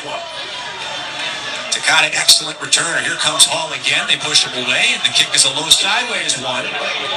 Takata's going to have to watch it roll, and it takes a clean bounce, rolling back to the 43, which is where the Saints will start. Earlier this year, Coach Curtis played Capo Valley, and his son was head coach at Capo Valley. Got the best of him on their way to this fantastic start. Great Lutheran 8-0 this season. Rick Curtis has done, it has to be really Marvel Day. They've won 8 or more games in 4 straight years. That includes this season. Their only prior 8-win season was 2015. They went 9-4. They knocked down the semifinals. First down for Caden Jones and the Saints. Running out of time. Jones gets away from one man and drops it down the field for Bay. Just gets back across the line of scrimmage, maybe a gain of 2. Playmaking ability, ability to extend the play. And the smart thing, Bay comes back to it. It's a scramble drill where your quarterback's running around. Your receivers need to locate the quarterback and go in his direction and try and find an opening.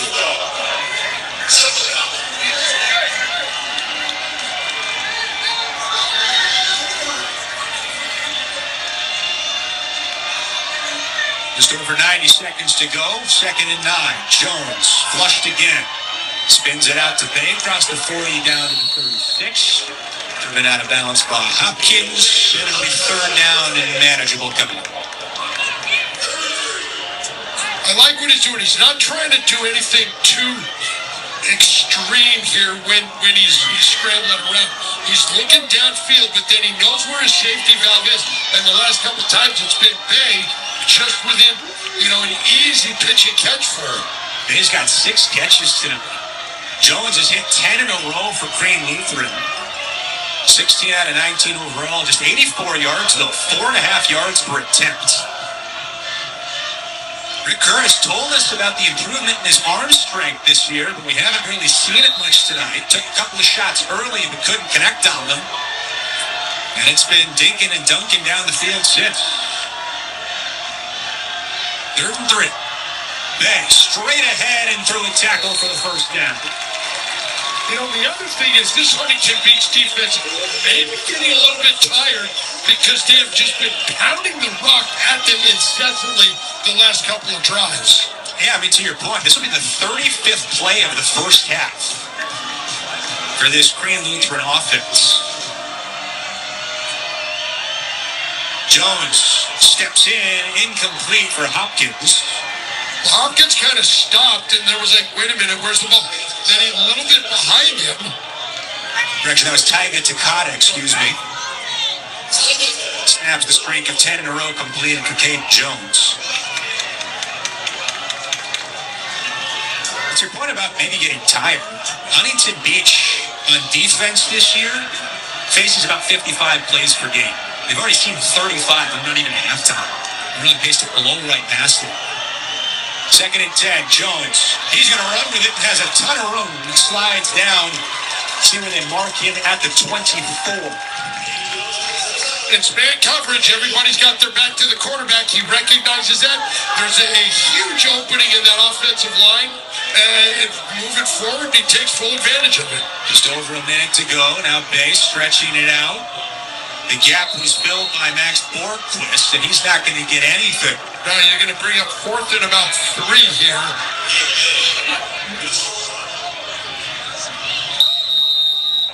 It looks like Crane Lutheran's going to take their final timeout.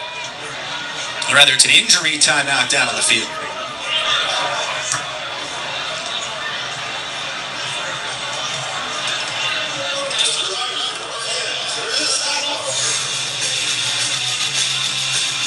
Next week, the big one in the Trinity League. Mater Dei and St. John Bosco. 7 p.m., same time, same station.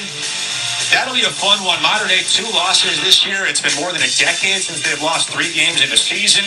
You and I saw St. John Bosco for the first time last week. And I don't know if anyone's beaten that team this year. They had 250 yards in penalties and still probably should have won that game by 4 touchdowns. They are as solid back to front, front to back, side to side as any team that I have ever seen in all the years that I've been doing this. I remember talking to Jason Negro last year after they lost to Mater Dei in the regular season. Remember, that was the blowout, 59-14, excuse me. Remember him telling us Next year. This is a young team next year. Well, you look at Cole Malaulu, thrown into the frying pan, as a freshman. He still leads them to a CIF championship game, where that game was a lot closer than the first one. It's a 7-point game. Gavin Seagoon was able to get himself off the field under his own power. There's a significant loss up front for this fourth down and short play. It'll be 4th and 3. Jones by himself in the backfield. Takata across the formation. Jones, design keeper. He's got the first down and slides right at the 20. I love that call. It's your athlete. Get your athlete the ball. Let that defensive front come upfield.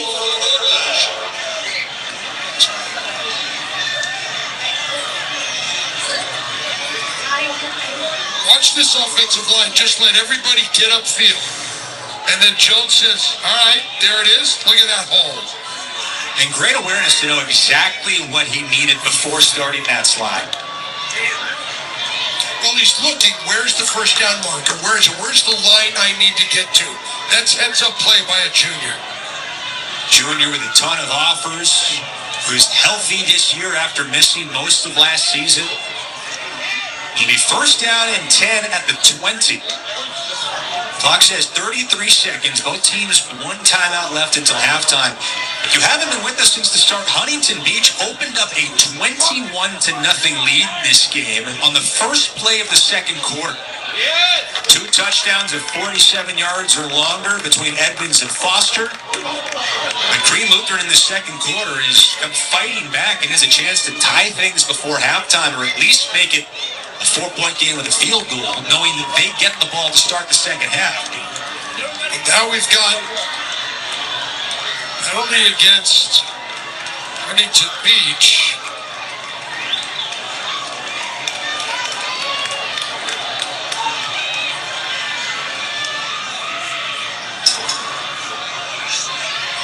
They're marking off 10 yards and putting it at the 10-yard line.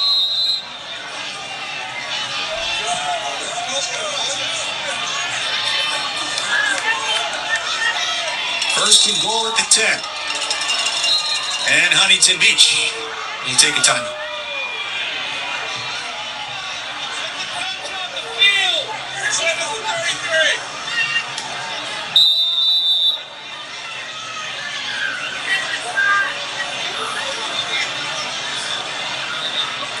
Rick Curtis and Green Lutheran still 24 seconds on the first half clock and a chance to get this thing into the end zone. Matthew Hatchett, understandably frustrated here in the first half. His team has committed 100 yards in penalties. They got off to a great start. Things have slowed down considerably as the half wore on. How much do you attribute that to Huntington Beach coming back to earth as opposed to Green Lutheran getting up to speed? Or is it the inverse? I think it's a little bit of both. It's, hey, we're not expected to win. Maybe you go out and just gangbusters.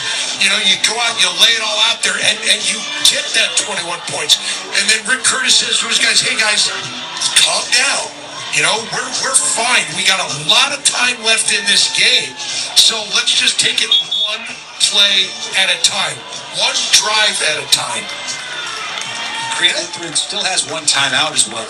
The official put both hands behind his head. That means lost it down. But I didn't see a penalty or anything that signified that.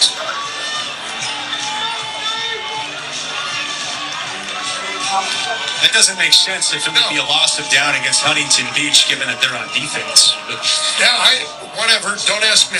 Might be an illegal substitution. We'll see if we can get to the bottom of it. First and goal at the 10.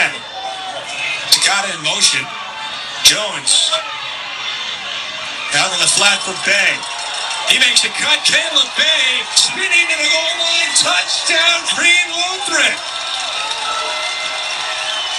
With 23 seconds until halftime, the Saints can tie the game.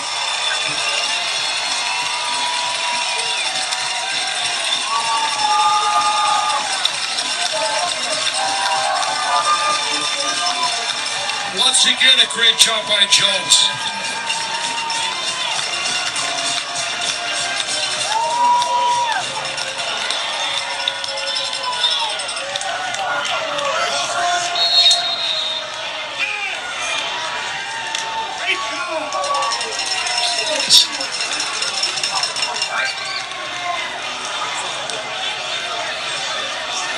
second touchdown of the night for Caleb Bay. As Green Lutheran is a PAT away from turning this into a dead heat at 21 up. Good snap, good hold, good kick, and it's 21-21. 3 touchdowns in 7 minutes and 14 seconds for Green Lutheran. 2 of them by that guy, Caleb Beck. Well, watch Big. He's looking, he's trying to pick up the blitz. Nobody's there, just flies out, slips out. Nice job by Josie. Nice cutback there. Because the turf is a little bit wet. He says, if I change direction, the other guy's going to slip and fall. And that's Seguin, I believe. No, not Seguin. That's Owen Bone. And Bay does a nice job getting in the end zone, and this one's tied. Bay having a great first half. Caps off the 8-play, 43-yard touchdown drive with his second touchdown. 18 touches, 7 of them on receptions. Almost 100 yards. He's got a touchdown both through the air and on the ground. And that's the kind of impact that you need out of your stars, right? Caleb Bay came on strong the last few weeks. He's committed to Sacramento State, and he's showing why he can be one of the more dynamic backs maybe in this Division II field when the playoff brackets come out in a couple weeks. Well, they come out a week from Sunday, so we will see.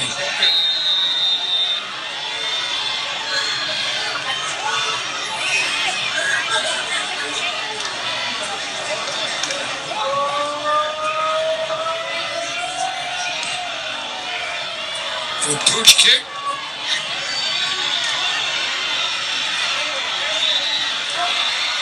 Look at that. Nathan Sammartano nearly breaks one out across the 40-yard line with 16 seconds left. So Huntington Beach will get one more crack at things. Mr. Matthew Hatchett, do you dare try anything here, knowing that the downside's pretty high, but the upside could be too? Well, I got 16 seconds. I got a guy that can throw the ball from here to Las Vegas, and I got a guy that can run under it. So, yeah, do it. You don't worry at all about possible turnover or knowing I think what'll happen is if you throw it deep downfield and they intercept it, I think Rick Curtis might just take a knee. But I gotta stay aggressive, which means they'll take a knee. Edmonds looks like he's lining up in the shotgun with Atkinson next to him. And now he'll go under center.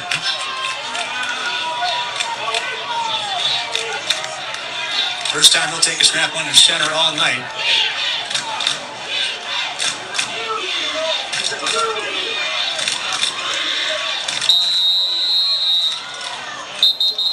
Gonna get a delay again.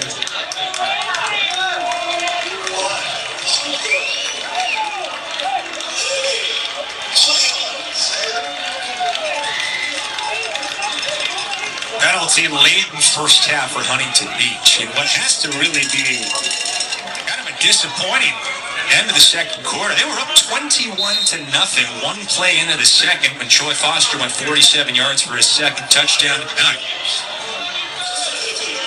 First down and 15 at the 36.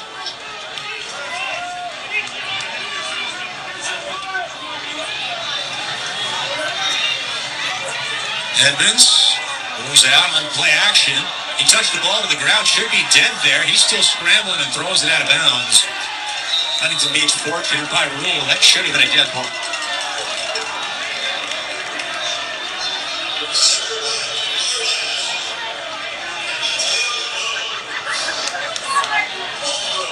Six consecutive misses for Brady Edmonds. Started 9 out of 11.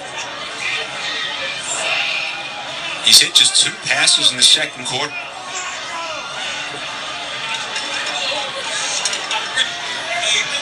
Still 8 seconds until halftime. Huntington Beach out of timeouts. And Edmonds will take the knee as that will end it and send us to the break. 2 teams, 2 quarters, 2 stories. Huntington Beach and Green Lutheran tied at 21 as we head to halftime of what is the Epsilon League Championship game. A big rally down the stretch to get his team back into things. Rick Curtis, the head man for Green Lutheran, is with Nicky Kidd. Coach, trailing 21-0, you guys have evened this up. How did you fight your way back into it? Well, we're just resilient, you know. And I really thought our kids came out a little flat, you know, senior night and all those kind of things. And they're a great football team, but we have a great football team too. So I'm really excited about the second quarter and how we really came back. We never gave up, and we got some excitement going out there. And limiting the explosive plays from Edmonds, what will be the key to that here in the second half? I just think it's understanding their speed. You know, their receivers are really fast, and getting used to their speed was a good job in the second half. In the second quarter, I thought we did a great job. Thanks for your time. Okay, thank you. 21 up at the break. Huntington Beach and Crean Lutheran, the Epsilon League Championship on the line. We'll have halftime coverage coming up after a short break as you're watching the CIF Southern Section 4 Game of the Week.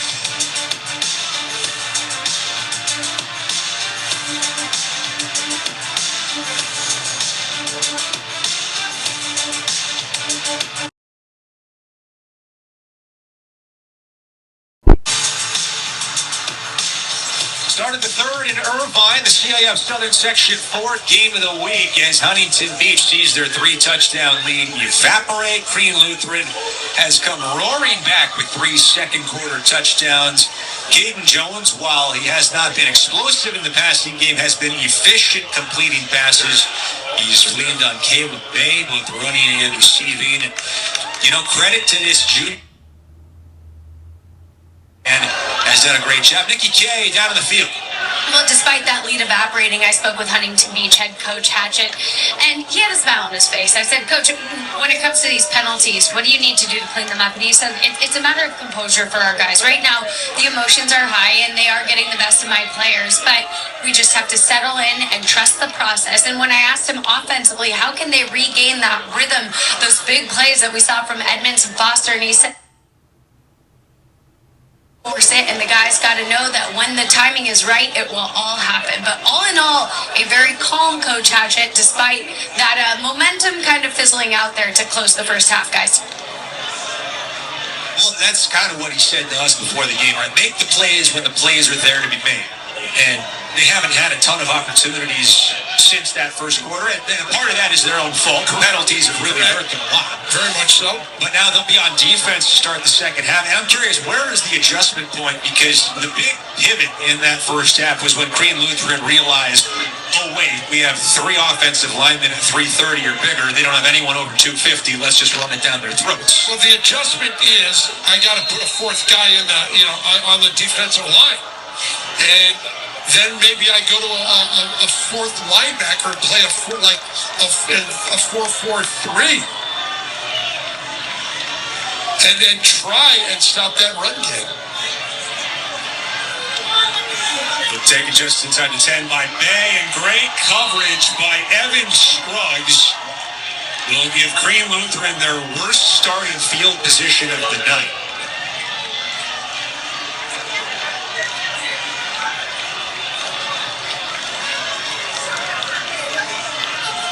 Started the 13, and of those 3 touchdown drives, 2 of them started in plus territory at the end of the second quarter. Caden Jones in the first half at one point hit 10 consecutive attempts, went 17 of 20 overall, 101 yards and a touchdown. Also pulled the ball on a few design keepers and ran for 21 yards. But when you look at that, he's not really throwing downfield a lot. It's kind of that dink and dunk. First down, it's Caleb Bay. He can't get out of the arm tackle. Is Steuben. He hits him at the line of scrimmage. You saw they had 4 down linemen, so a smart adjustment. Caleb Bay, the junior, has been the anchor on offense.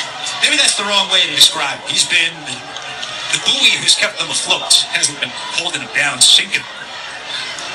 I like that. He has been the security blanket, the Caden Jones device. Yeah, exactly. 2nd and 10 at the 15. Huntington Beach, 4-man front again. Play action.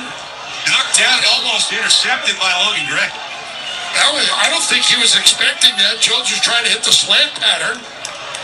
Wanted to get it to Bryce Coleman, but Logan Gray got a hand in the pass. He landed the senior and almost had his first career pick. Breakout player this year after a nice season as a rotational piece last year as a junior. Not just with one hand and get your hand up, knock it down. Third down and 10, an absolute must-have for Huntington Beach's defense. They've given up touchdowns on 3 straight possessions for Crean.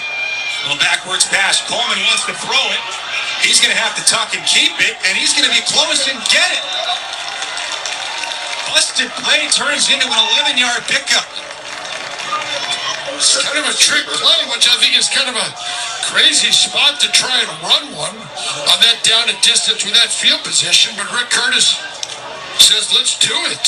Well, Coleman threw a touchdown earlier this year and maybe shows the best judgment of anyone tucking and running it. Kyle Lemon, who was a great Southern Section player at Los Alamitos, did not make the same choice last week in South Bend. And another Southern Section player, Viliama Asu. After the hesitation, Dylan Booth makes the catch. He slips the tackle, and Booth with blockers all the way out to the 40. 16 yards on the completion. Explosive play by Booth. The do-it-all everything, receiving and running. Tough to, guys all in Jones's face. There you see Booth just doing it all himself. Just the third play of 15 yards or more for Crane Lutheran tonight, a team that came in averaging almost a first down per play this season. Spins it out to the perimeter. It's Johnson this time as he has his feet whacked out from beneath him.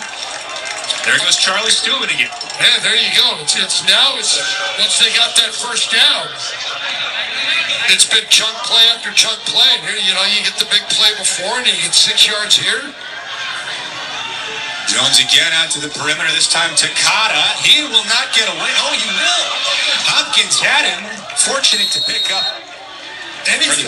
Lose just 1 instead of 5 or 6.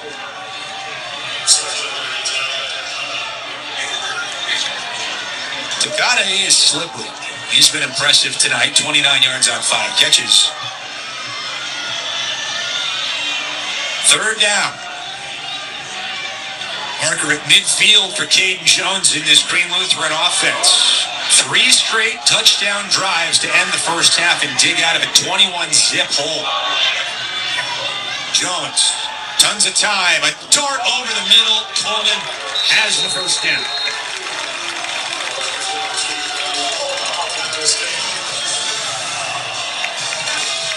He's looking, and then just drives it into Coleman. That 6'4" frame is big enough for him to just shield the defensive player, and he does that.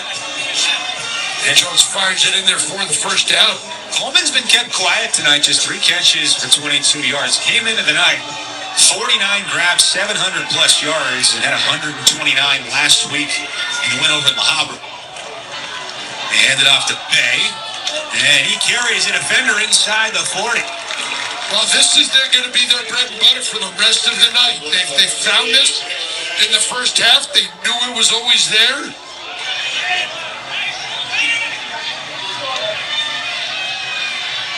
And you see just a 2 or 3 man front there for the Oilers. Mari Hall dancing in the backfield. And with a little bit of forward momentum, has enough for a first down.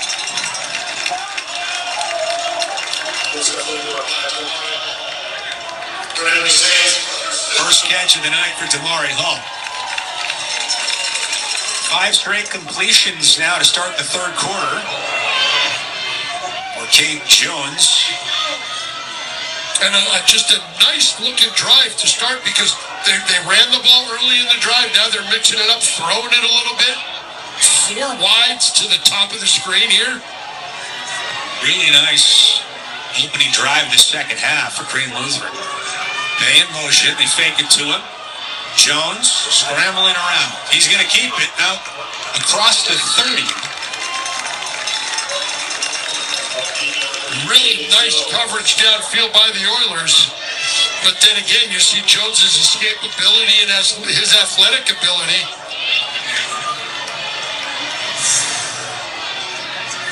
Nobody's looking. Nobody's still looking. Nobody. Great job by just finding that space And recognizing he's not going to complete anything, just take it himself. And that's a huge advantage as an offense. Great coverage downfield, so a 6-yard gain. Now Bay around the perimeter. Couple men in pursuit as he slips past 2, but not the 3rd. Or the 4th. Dylan Cunningham ends the play. No gain for Caleb Bay.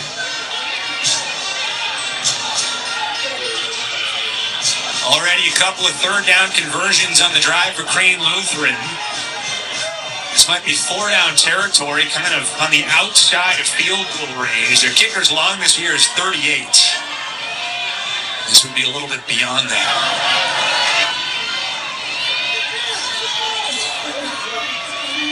Bay's been his favorite 3rd down target out of the backfield. They give it right to him. Bay makes a cut. Caleb Bay racing his way down inside the 20.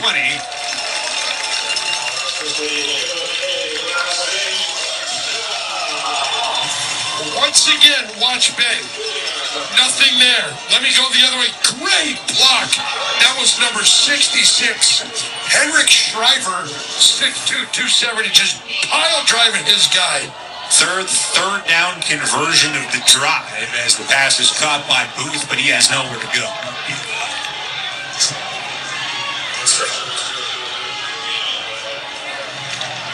This has been a marathon possession for Crane Lutheran to open the second half. It's taken up almost half of the 3rd quarter clock.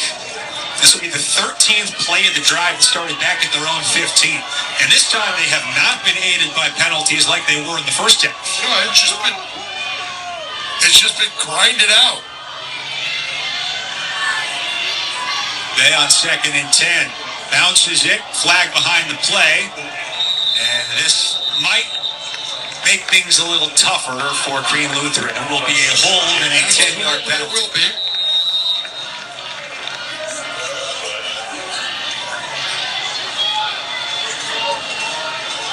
Also an injured Saint down in the play. That's Ty Johnson who gets up and will be able to get off under his own power.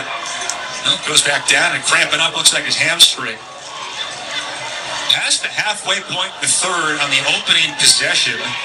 We'll take a quick break. 5:54 to go in the 3rd. Crane Lutheran on the march, tied at 21.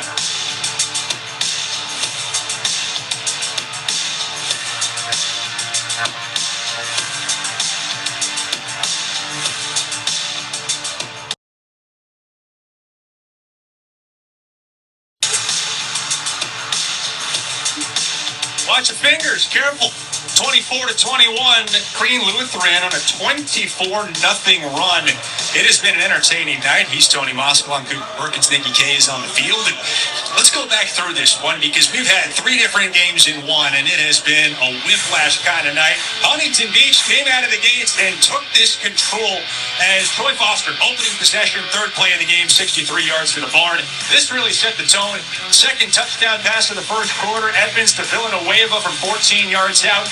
Edmonds wasn't done. 1st play of the 2nd quarter, this time from 47 for Troy Foster. It was 21 zip, but then Crane Lutheran comes back to life.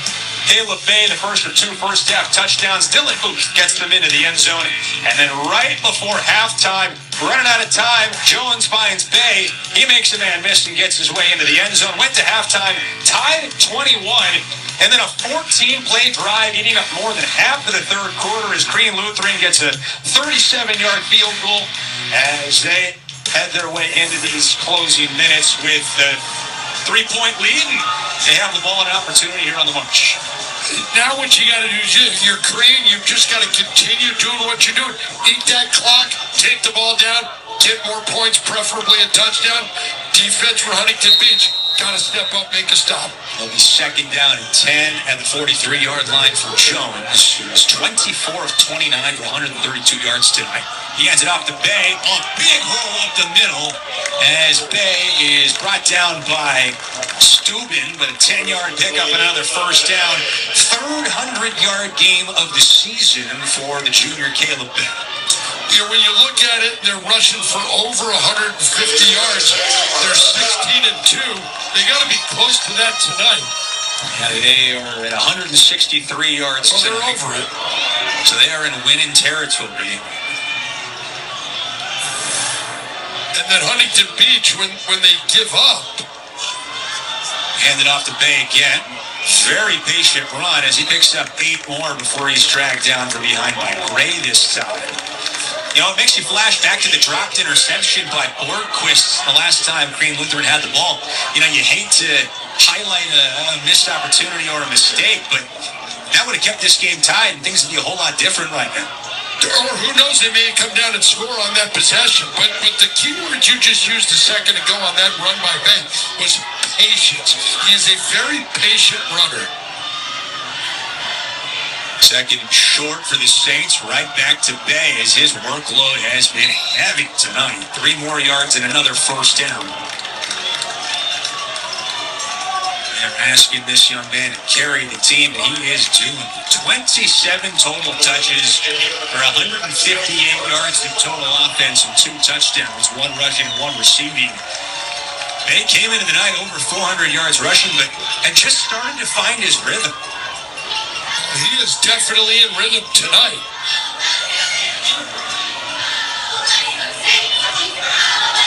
137 yards this year against Capo Valley as the season high. He's closing in on that, 122. You give it to him again. Spinning outside once again. Through a tackle. And inside the 15. Great block on the outside by the wide receiver to allow Bay to get by him. Bay's just picking up 8-10 yards a chunk right now. And it frustrates and it just mentally wears down the defense when you have that constant pounding. That offensive line builds confidence. Bay is building more confidence, and you're getting more tired. Sticking with him as the tackle rolls right off his back, and then Steele Kurtz wrestles him down from behind after 7 more. You just see the fatigue factor in that defensive front. Hands on hips, guys bending over trying to get some air. And you look at this offensive line, they're ready to go. They're taking control of this game. Caleb Bay, new season high in rushing yards. As Green Lutheran closing in on 200 for the night. Jones hasn't had to do much. I'll give it to Bay again as he's in for the 3rd time tonight. Touchdown, Green Lutheran.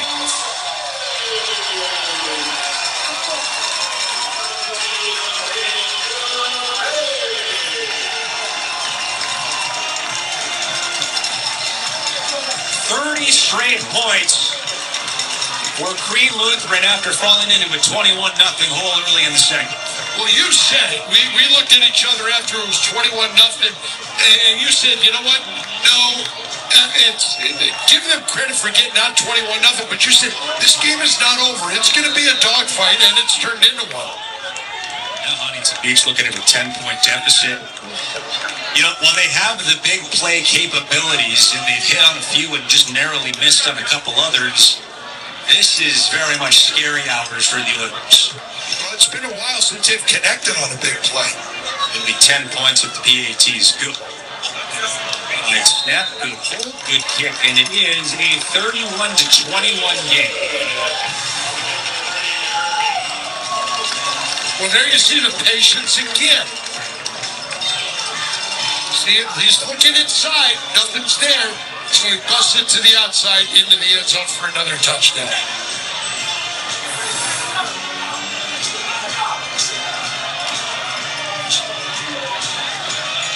Green Lutheran.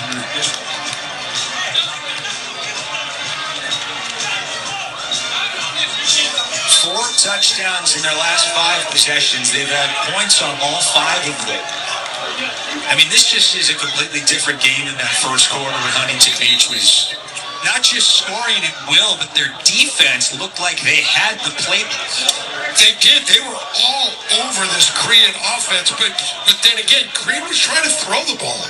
Now you get back to your bread and butter, which is run the football, and you look at it, even though on the year they're 60-40 throwing.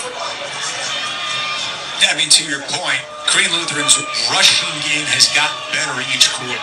1 yard per carry in the first, 5 in the second, 7.5 in the third.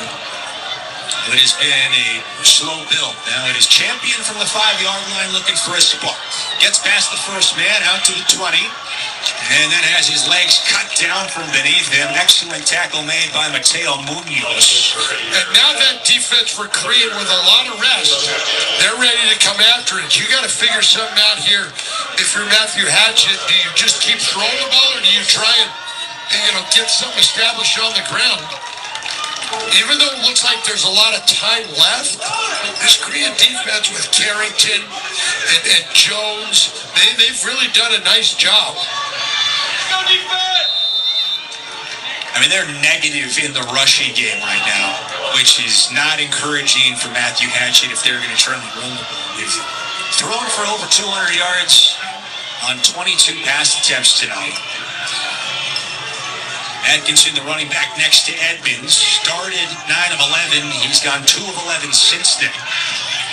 Quick timing pattern out to Kurtz. Got him at 30. And the first down is about 6 yards as Mac drives him out of bounds. That's a big time throw by Edmonds. You're on the far hash and you throw that out. They can get Edmonds going. This game's far from over. Trouble being, it's a 31-0 run for Crane Lutheran. Scored their first touchdown with 7:37 to go in the second quarter, and since then they have just been a team on a mission. And you look at this team, there's no defensive lineman. And that's with Tank Carrington and Anthony Jones standing up, looking like they're coming off the end. Jones gets a running start. Edmonds throws it out to the perimeter. It's Kurtz again. This time has the first down. There is a flag back at the 29.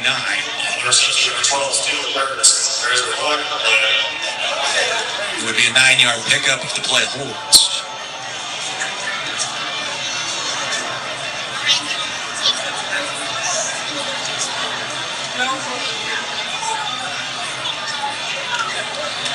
He's an ineligible man downfield.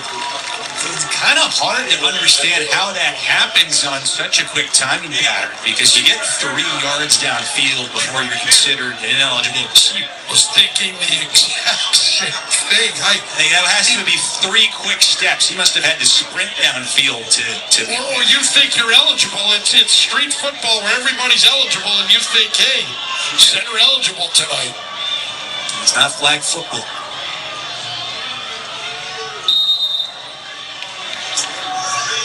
Penalties really have piled up against Huntington Beach. They've been much better in the second half, just 3 penalties for 15 yards, but 100 yards of penalties in the first half.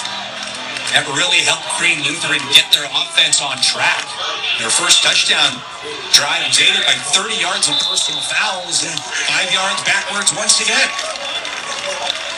Well, when you got a big guy like Jones, kind of coming at you, and you're Israel Velasquez at 5'8", 205, and you see 6'5", 275 right over you, you kind of got a little bit of the jitters.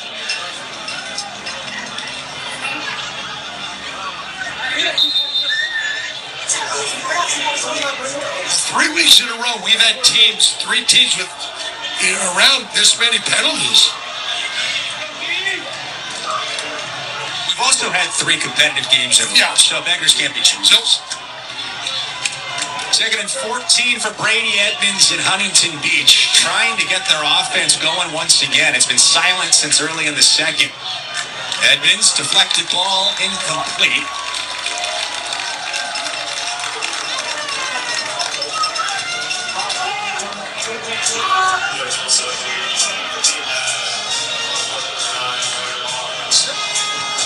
Ryder Barnes, the senior defensive end, knocked down the pass. Barnes on the season gets to the quarterback 21 hurries and 5 sacks. So if you're Huntington Beach and you pick up 6 or 7 here to make it 3rd and 8, do you go for the 4th and 8? Do you go for it on 4th down? I almost have to, because of how Green's offense has been running the ball against me.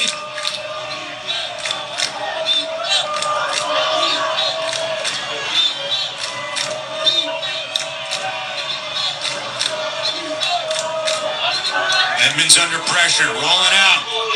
Throws downfield for Kurtz. Intercepted, dropped, and incomplete, but a flag, maybe pass interference on Coleman. It's either going to be pass interference or holding. That's a big difference.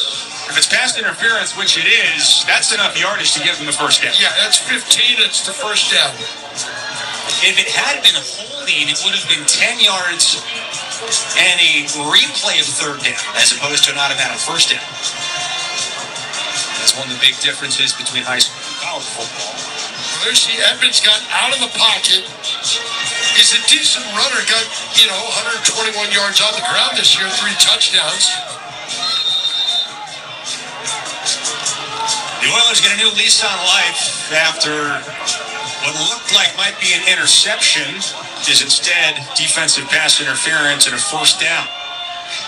At the 35, empty set for Edmonds. Good protection. And Kurtz can't squeeze it. Good close out that time by Damari Hull. Well, Hull was all over him from the get-go. And that ball got there, and he just did a nice job hitting him as the ball got there, getting that hand around, knocking it out. They have held Steele Kurtz in check tonight. Just 3 catches for 16 yards. Wasn't able to haul in what would have been about a 35-yard touchdown on the last possession Huntington Beach had. Throw from Edmonds was just slightly out of his reach on 3rd and 14. 2nd and 10, still just under 8 minutes to go.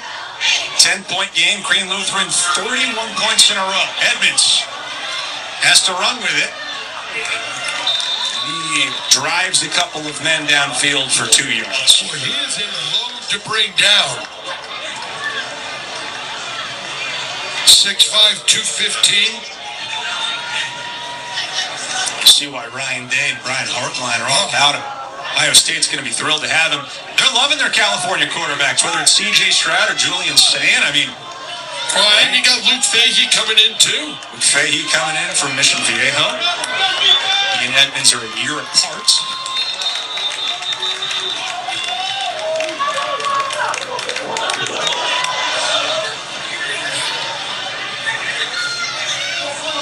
The officials take a timeout to talk about something here.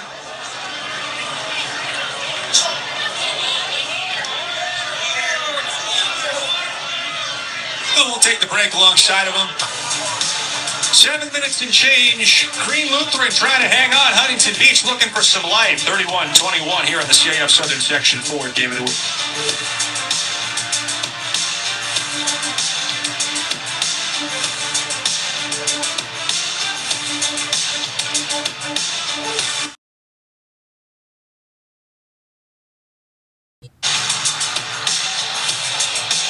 Third down coming up here for Huntington Beach's offense. Green Lutheran has scored 31 points in a row after falling into a 21-0 deficit early in the second. Brady Edmonds and the Oilers just have not been able to solve this state defense since Troy Foster's 47-yard touchdown on the first play of the second quarter.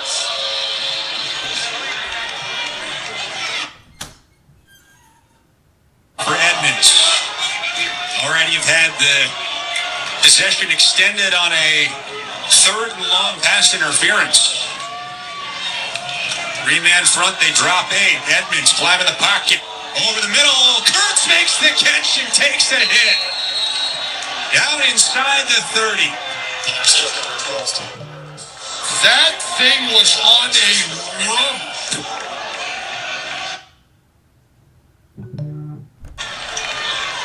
Climbs the pocket, and there you just see it just over the arm of the DB, and then into the hands of Kurtz, and then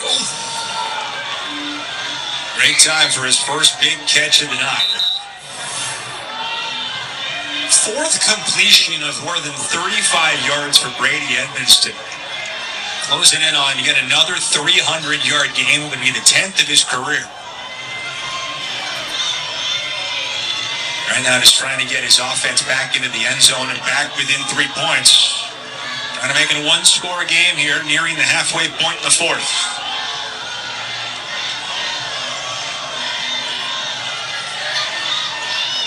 Foster at the top of your screen. And encroachment against Green Lutheran is going to give them 5 free ones. And that's Jones trying to get a head start. And the thing is, when you're in a stance, you're kind of looking at the ball a little bit more, and you've got to, you don't have that running start. These guys are 2-3 yards off the line of scrimmage. They're trying to anticipate the count and get that running start to push the offensive lineman back. First down at the 28.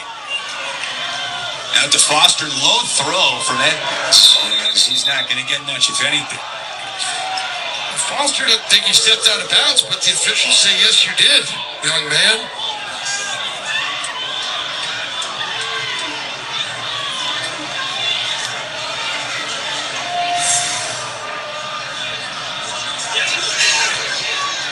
You decided moments. Troy Foster in bounds.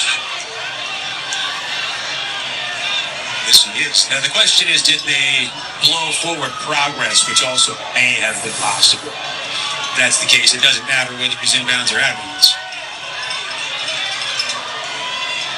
No gain on the play, 2nd and 5.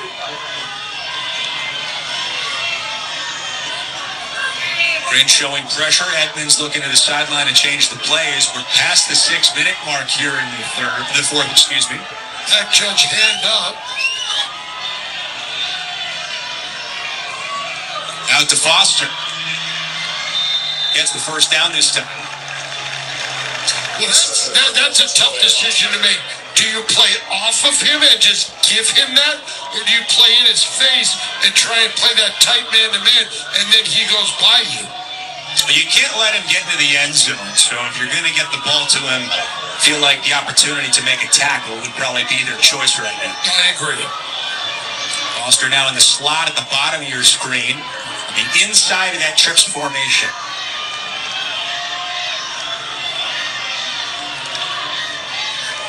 Edmonds under pressure, and that should be grounding. There's no one home for that one. Well, they're calling the officials over. Closest man was Foster, and he was 10 yards downfield. I'm not sure that ball got back to the line of scrimmage. I think it did. And that is the correct call. We'll get him for intentional grounding. Would have been the 4th sack of the year for Anthony Jones. The referee made the signal, then threw the flag.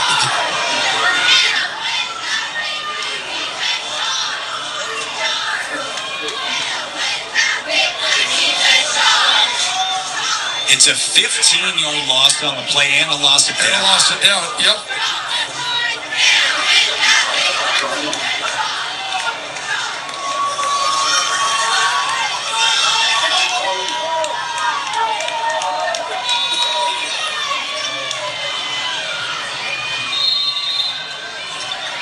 Well, as Green's paid more and more attention to Foster, Edmonds has begun to look for Kurtz. He's split out at the top with that pink sleeve on his right leg. See if they look towards him. One coverage. Edmonds is looking that direction, steps up. And he's going to tuck and run with it. It's going to be 3rd and a whole lot here. Huh? Edmonds was able to get 5 back, but it depends now on what the penalty is. Well, there are 2 flags. I'm going to guess words were exchanged.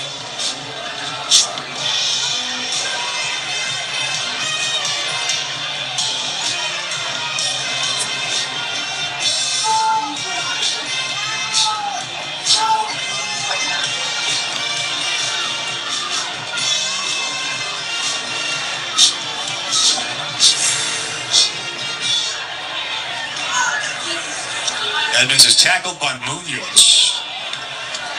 And then Munoz standing over top of him. That one might go against Green Lutheran, which would be a massive mistake. And that's exactly what it is.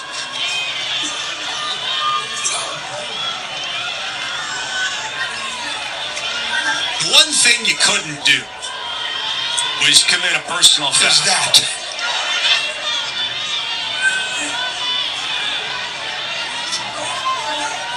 It's kind of funny, sometimes in games like this when penalties begin to pile up both ways, It's both difficult for one team to pull away from the other, but it also at times feels like they're trying to keep it competitive. Not the officials, but in this case it would be Crean Lutheran just not able to pull away because they're making a silly mistake like that. And you, as a coach, you're pulling your hair out and thinking, what are we doing?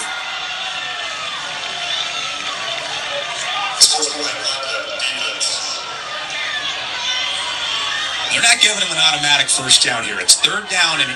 It is a 15-yard penalty. So now, if you don't get it, I think you have to go for the field goal. Your kicker's 2 for 3 this year with a long of 29. This would be a new long if you don't pick up any yards. So if you're on the 12, right now, it would be 29.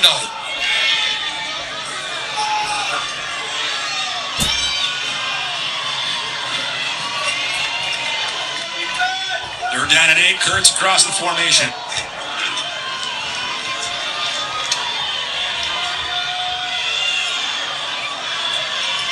They bring Ledesma across and now bring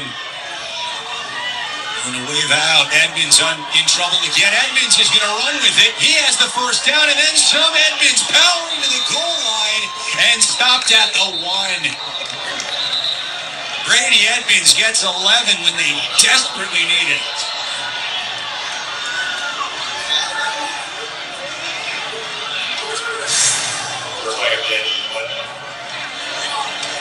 Good coverage.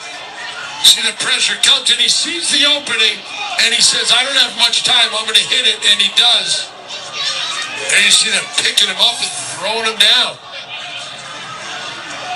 There is a flag on the play, and it goes against Crean Lutheran. It is they're offsetting personal fouls, excuse me.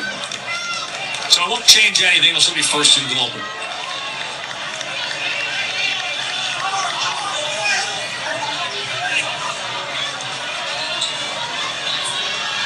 Longest drive of the night for Huntington Beach.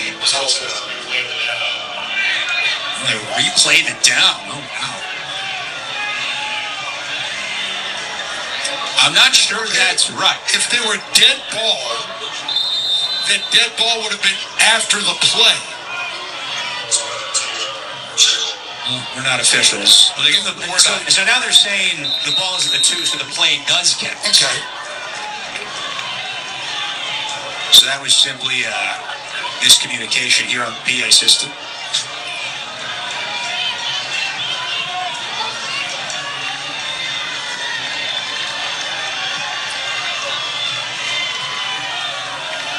So Crean backed up against the wall here, 1st and goal to 2.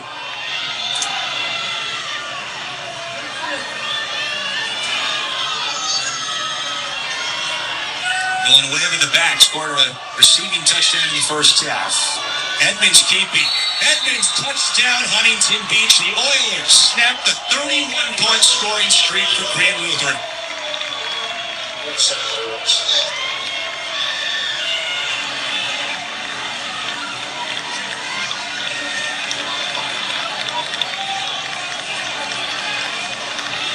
A huge touchdown for Huntington Beach.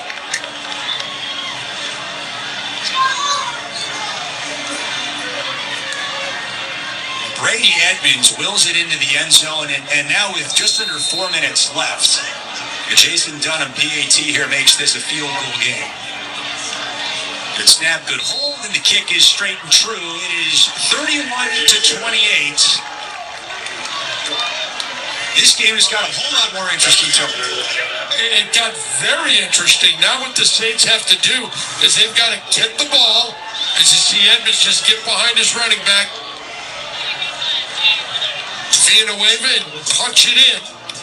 4th rushing touchdown of the season for Edmonds. 4th total touchdown of the night, as he's had a hand in all 4 scores for the Oilers.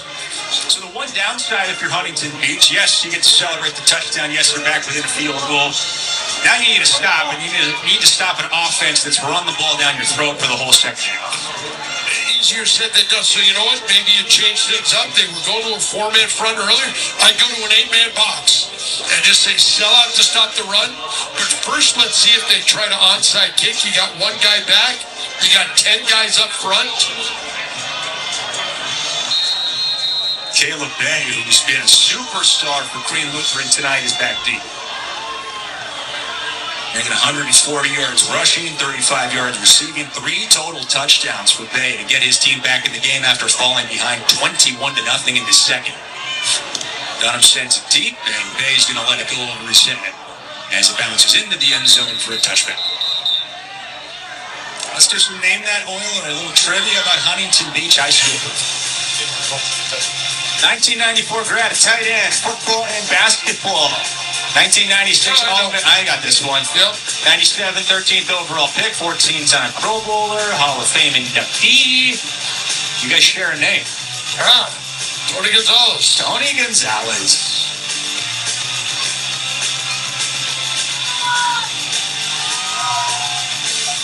Here comes Green Lutheran's offense. Look at those shoulder pads from back in the day. Those things are huge. 5 consecutive scoring drives for Caden Jones and the Saints. Huntington Beach needs a stop and needs to get the ball back. Jones out wide to Takata. He's got some good blocking out front, and he's across the 30 for a first down. If you're the Saints right now, stay in bounds. And if you are Huntington Beach, you want to force everything to the outside.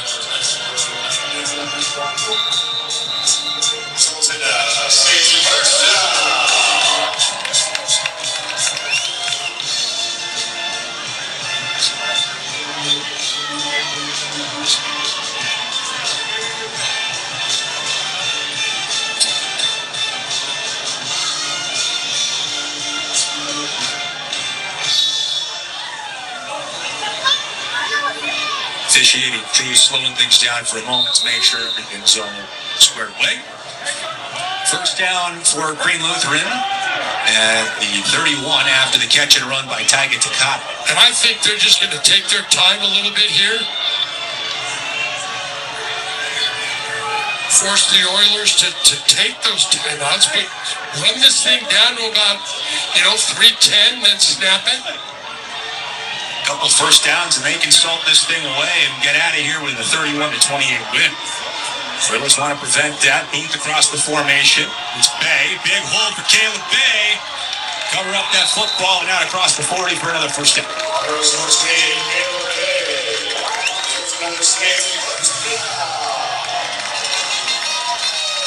Great job. That's a really good job of blocking on number 3. That's Cade Jones just being pushed out of the way. Or no, number 3 on Bone, the linebacker. In a sense, Yeah, the quarterback can't get blocked. Yeah. Owen Bone, the linebacker, is going to Cal Baptist to play some baseball. Career 286 hitter. Clock running under 2.5 to play. Huntington Beach running out of opportunities here. They need the ball back. They need a stop. They need to get Bay in a hurry as he breaks one tackle out across the 45 and is still going to pick up the pool. And now Matthew Hatchett takes the time.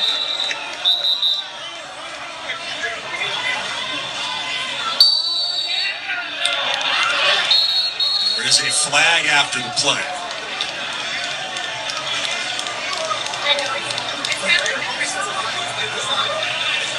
Penalty-laden evening. 26 of them in total. 15 against Huntington Beach, 11 against Cream to this point. It's a busy night for the Whistles. Injured Saint down in the field, not able to get a look at who that is. Winner of this one will claim first place in the Epsilon League. Crane overcame a 21-0 deficit early in the second quarter.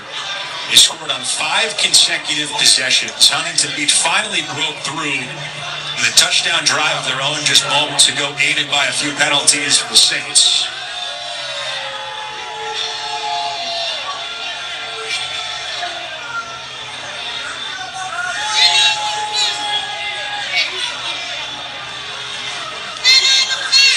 Huntington Beach called for unsportsmanlike conduct.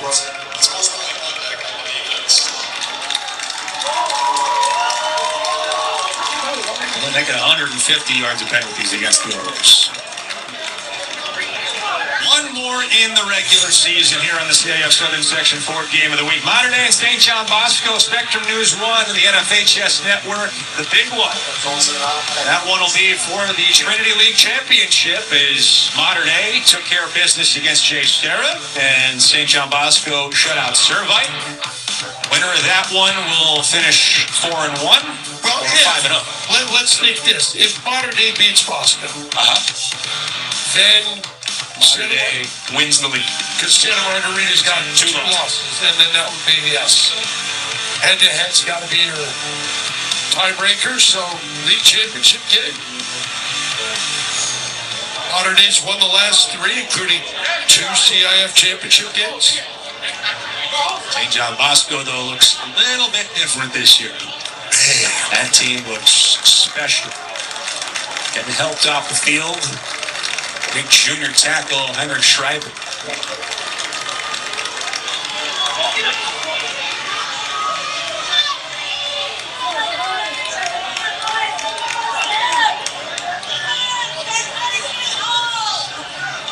Well, the bad news for Huntington Beach is he just gave up 15 yards on a personal foul. Good news is you get your timeout back. Still 2 timeouts for Matthew Hatchett. One more first down for Green Lutheran, and this thing's over. That should do it.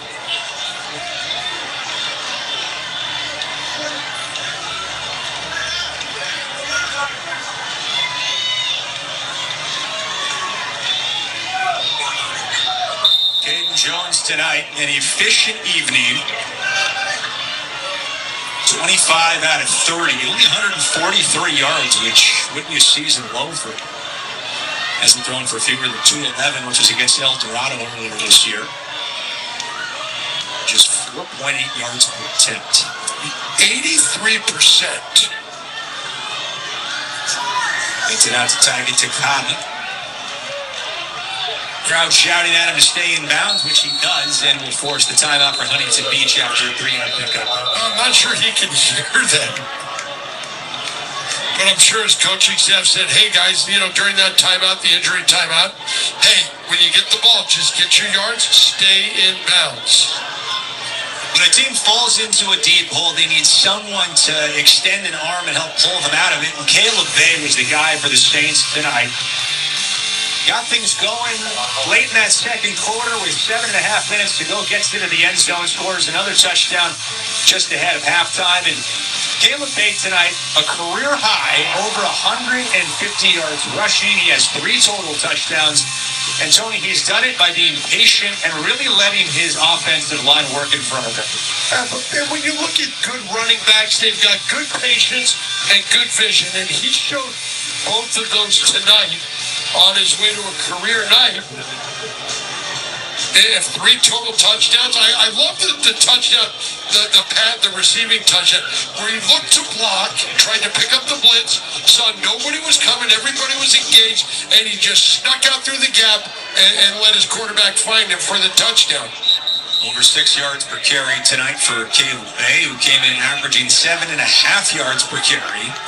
Back-to-back 100-yard games for the junior, and he's going to be a weapon come playoff time. When you get games like this, you have to soak things away in the late moments. So 2nd down and 7. Just over $1:40 left. One more first down will end this game for Green Lutheran.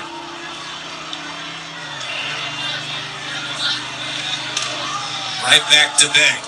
Let's protect the football. Bounces outside. He's got the first down. He gets down, and that's going to do it for this one. When you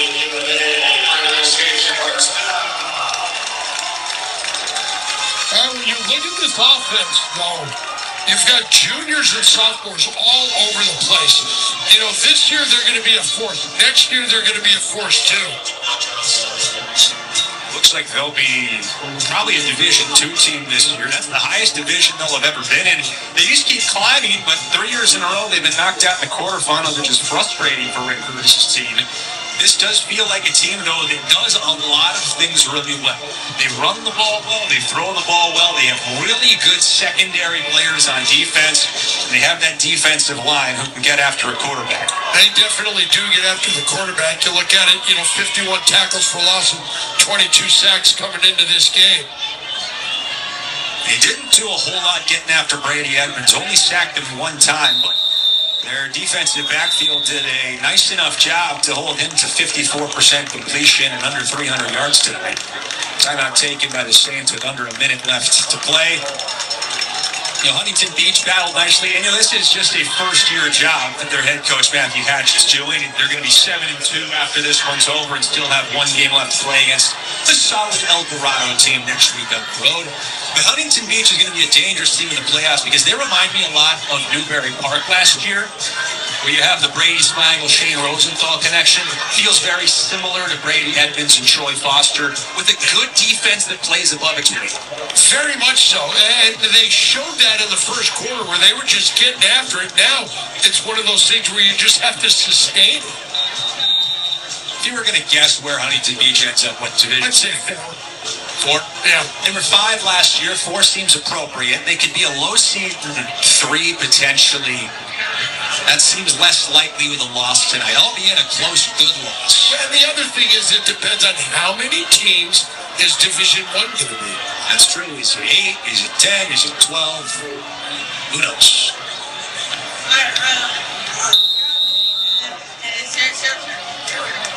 Okay. Caden Jones wrapping up another one to move to 9-0 as starter this year. He takes a knee. And the Saints are going to get this one in the 000s and get out of here. 9-0 on the season with by far their most impressive win. Not because of the margin of victory, not because of how they did it, but because they had to come from behind. This isn't about showing a running game or a passing attack. This is about showing the grit and determination and character of a team to battle from a big deficit. And it's not like you came back from 7 down, 10 down. You came back from 21 down early in the game. Granted, you had a lot of time, but you could have folded up your tent and gone home, and Rick Curtis and the Saints did not do that, and they come away victorious with a 3-point victory.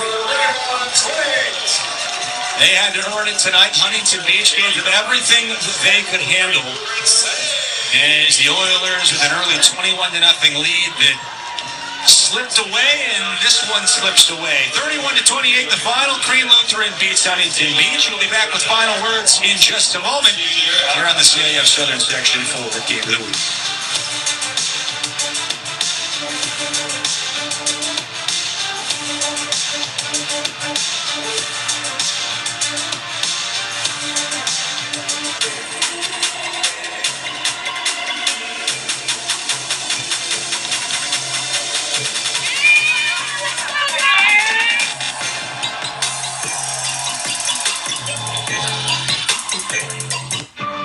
F-Series, America's best-selling trucks, 48 years strong. Now it's time for the Ford F-150 PowerBoost Hybrid 4x4. With an estimated driving range of around 700 miles and the muscle to tow up to 11,200 pounds. It's tough, it's fuel efficient, it's a hybrid that gets the job done. Get the Ford F-150 PowerBoost Hybrid with 0.9% APR financing and start saving at the pump. At Domino's, you can pick 2 medium 2-topping pizzas for $6.99 each. But we decided to give kids that worked up an appetite other items that cost around $6.99 each instead. All right, who's hungry?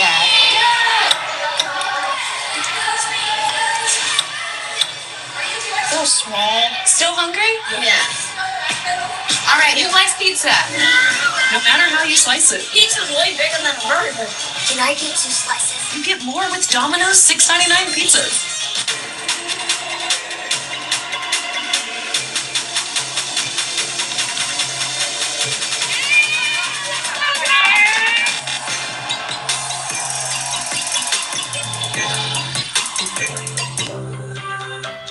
Meet this year's senior class, back together and most likely to get protected with mNEXSpike, a new and different COVID-19 vaccine from Moderna for adults 65 and older.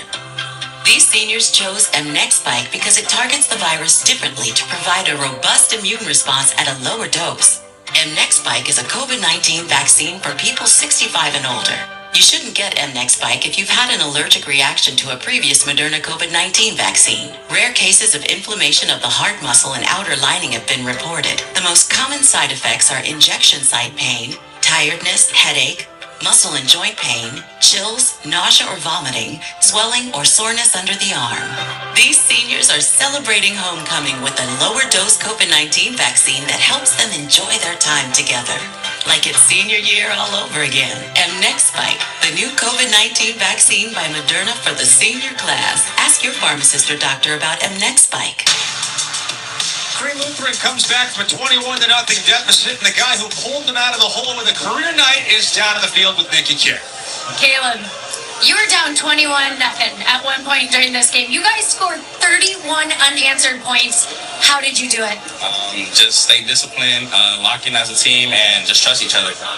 I spoke to Ty Johnson during the game, and I said, what can you tell me about Caleb? He goes, he's a dog. And a dog you were tonight. You had 169 rushing yards. That's a career high. 3 touchdowns. What's your mentality? Every time I step on the field, just dominate. I got that from my pops when he played football, so yeah, just dominated. What do you think your dad would tell you about a performance like tonight? I wish he was here right now, but yeah, he'll definitely be proud of me. When you look at this team, you are now 9-0. The Epsilon League runs through Green Lutheran. What does that say about what this school is out to accomplish? We're not done yet. We're coming for it all. All right. Thank you so much. Congratulations. Thank you.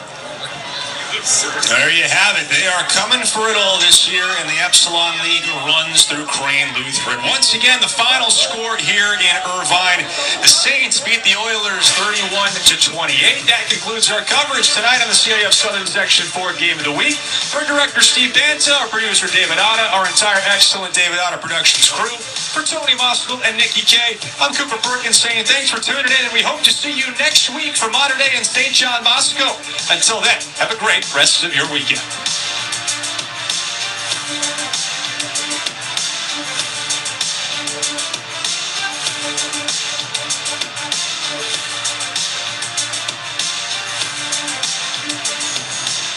Thank you.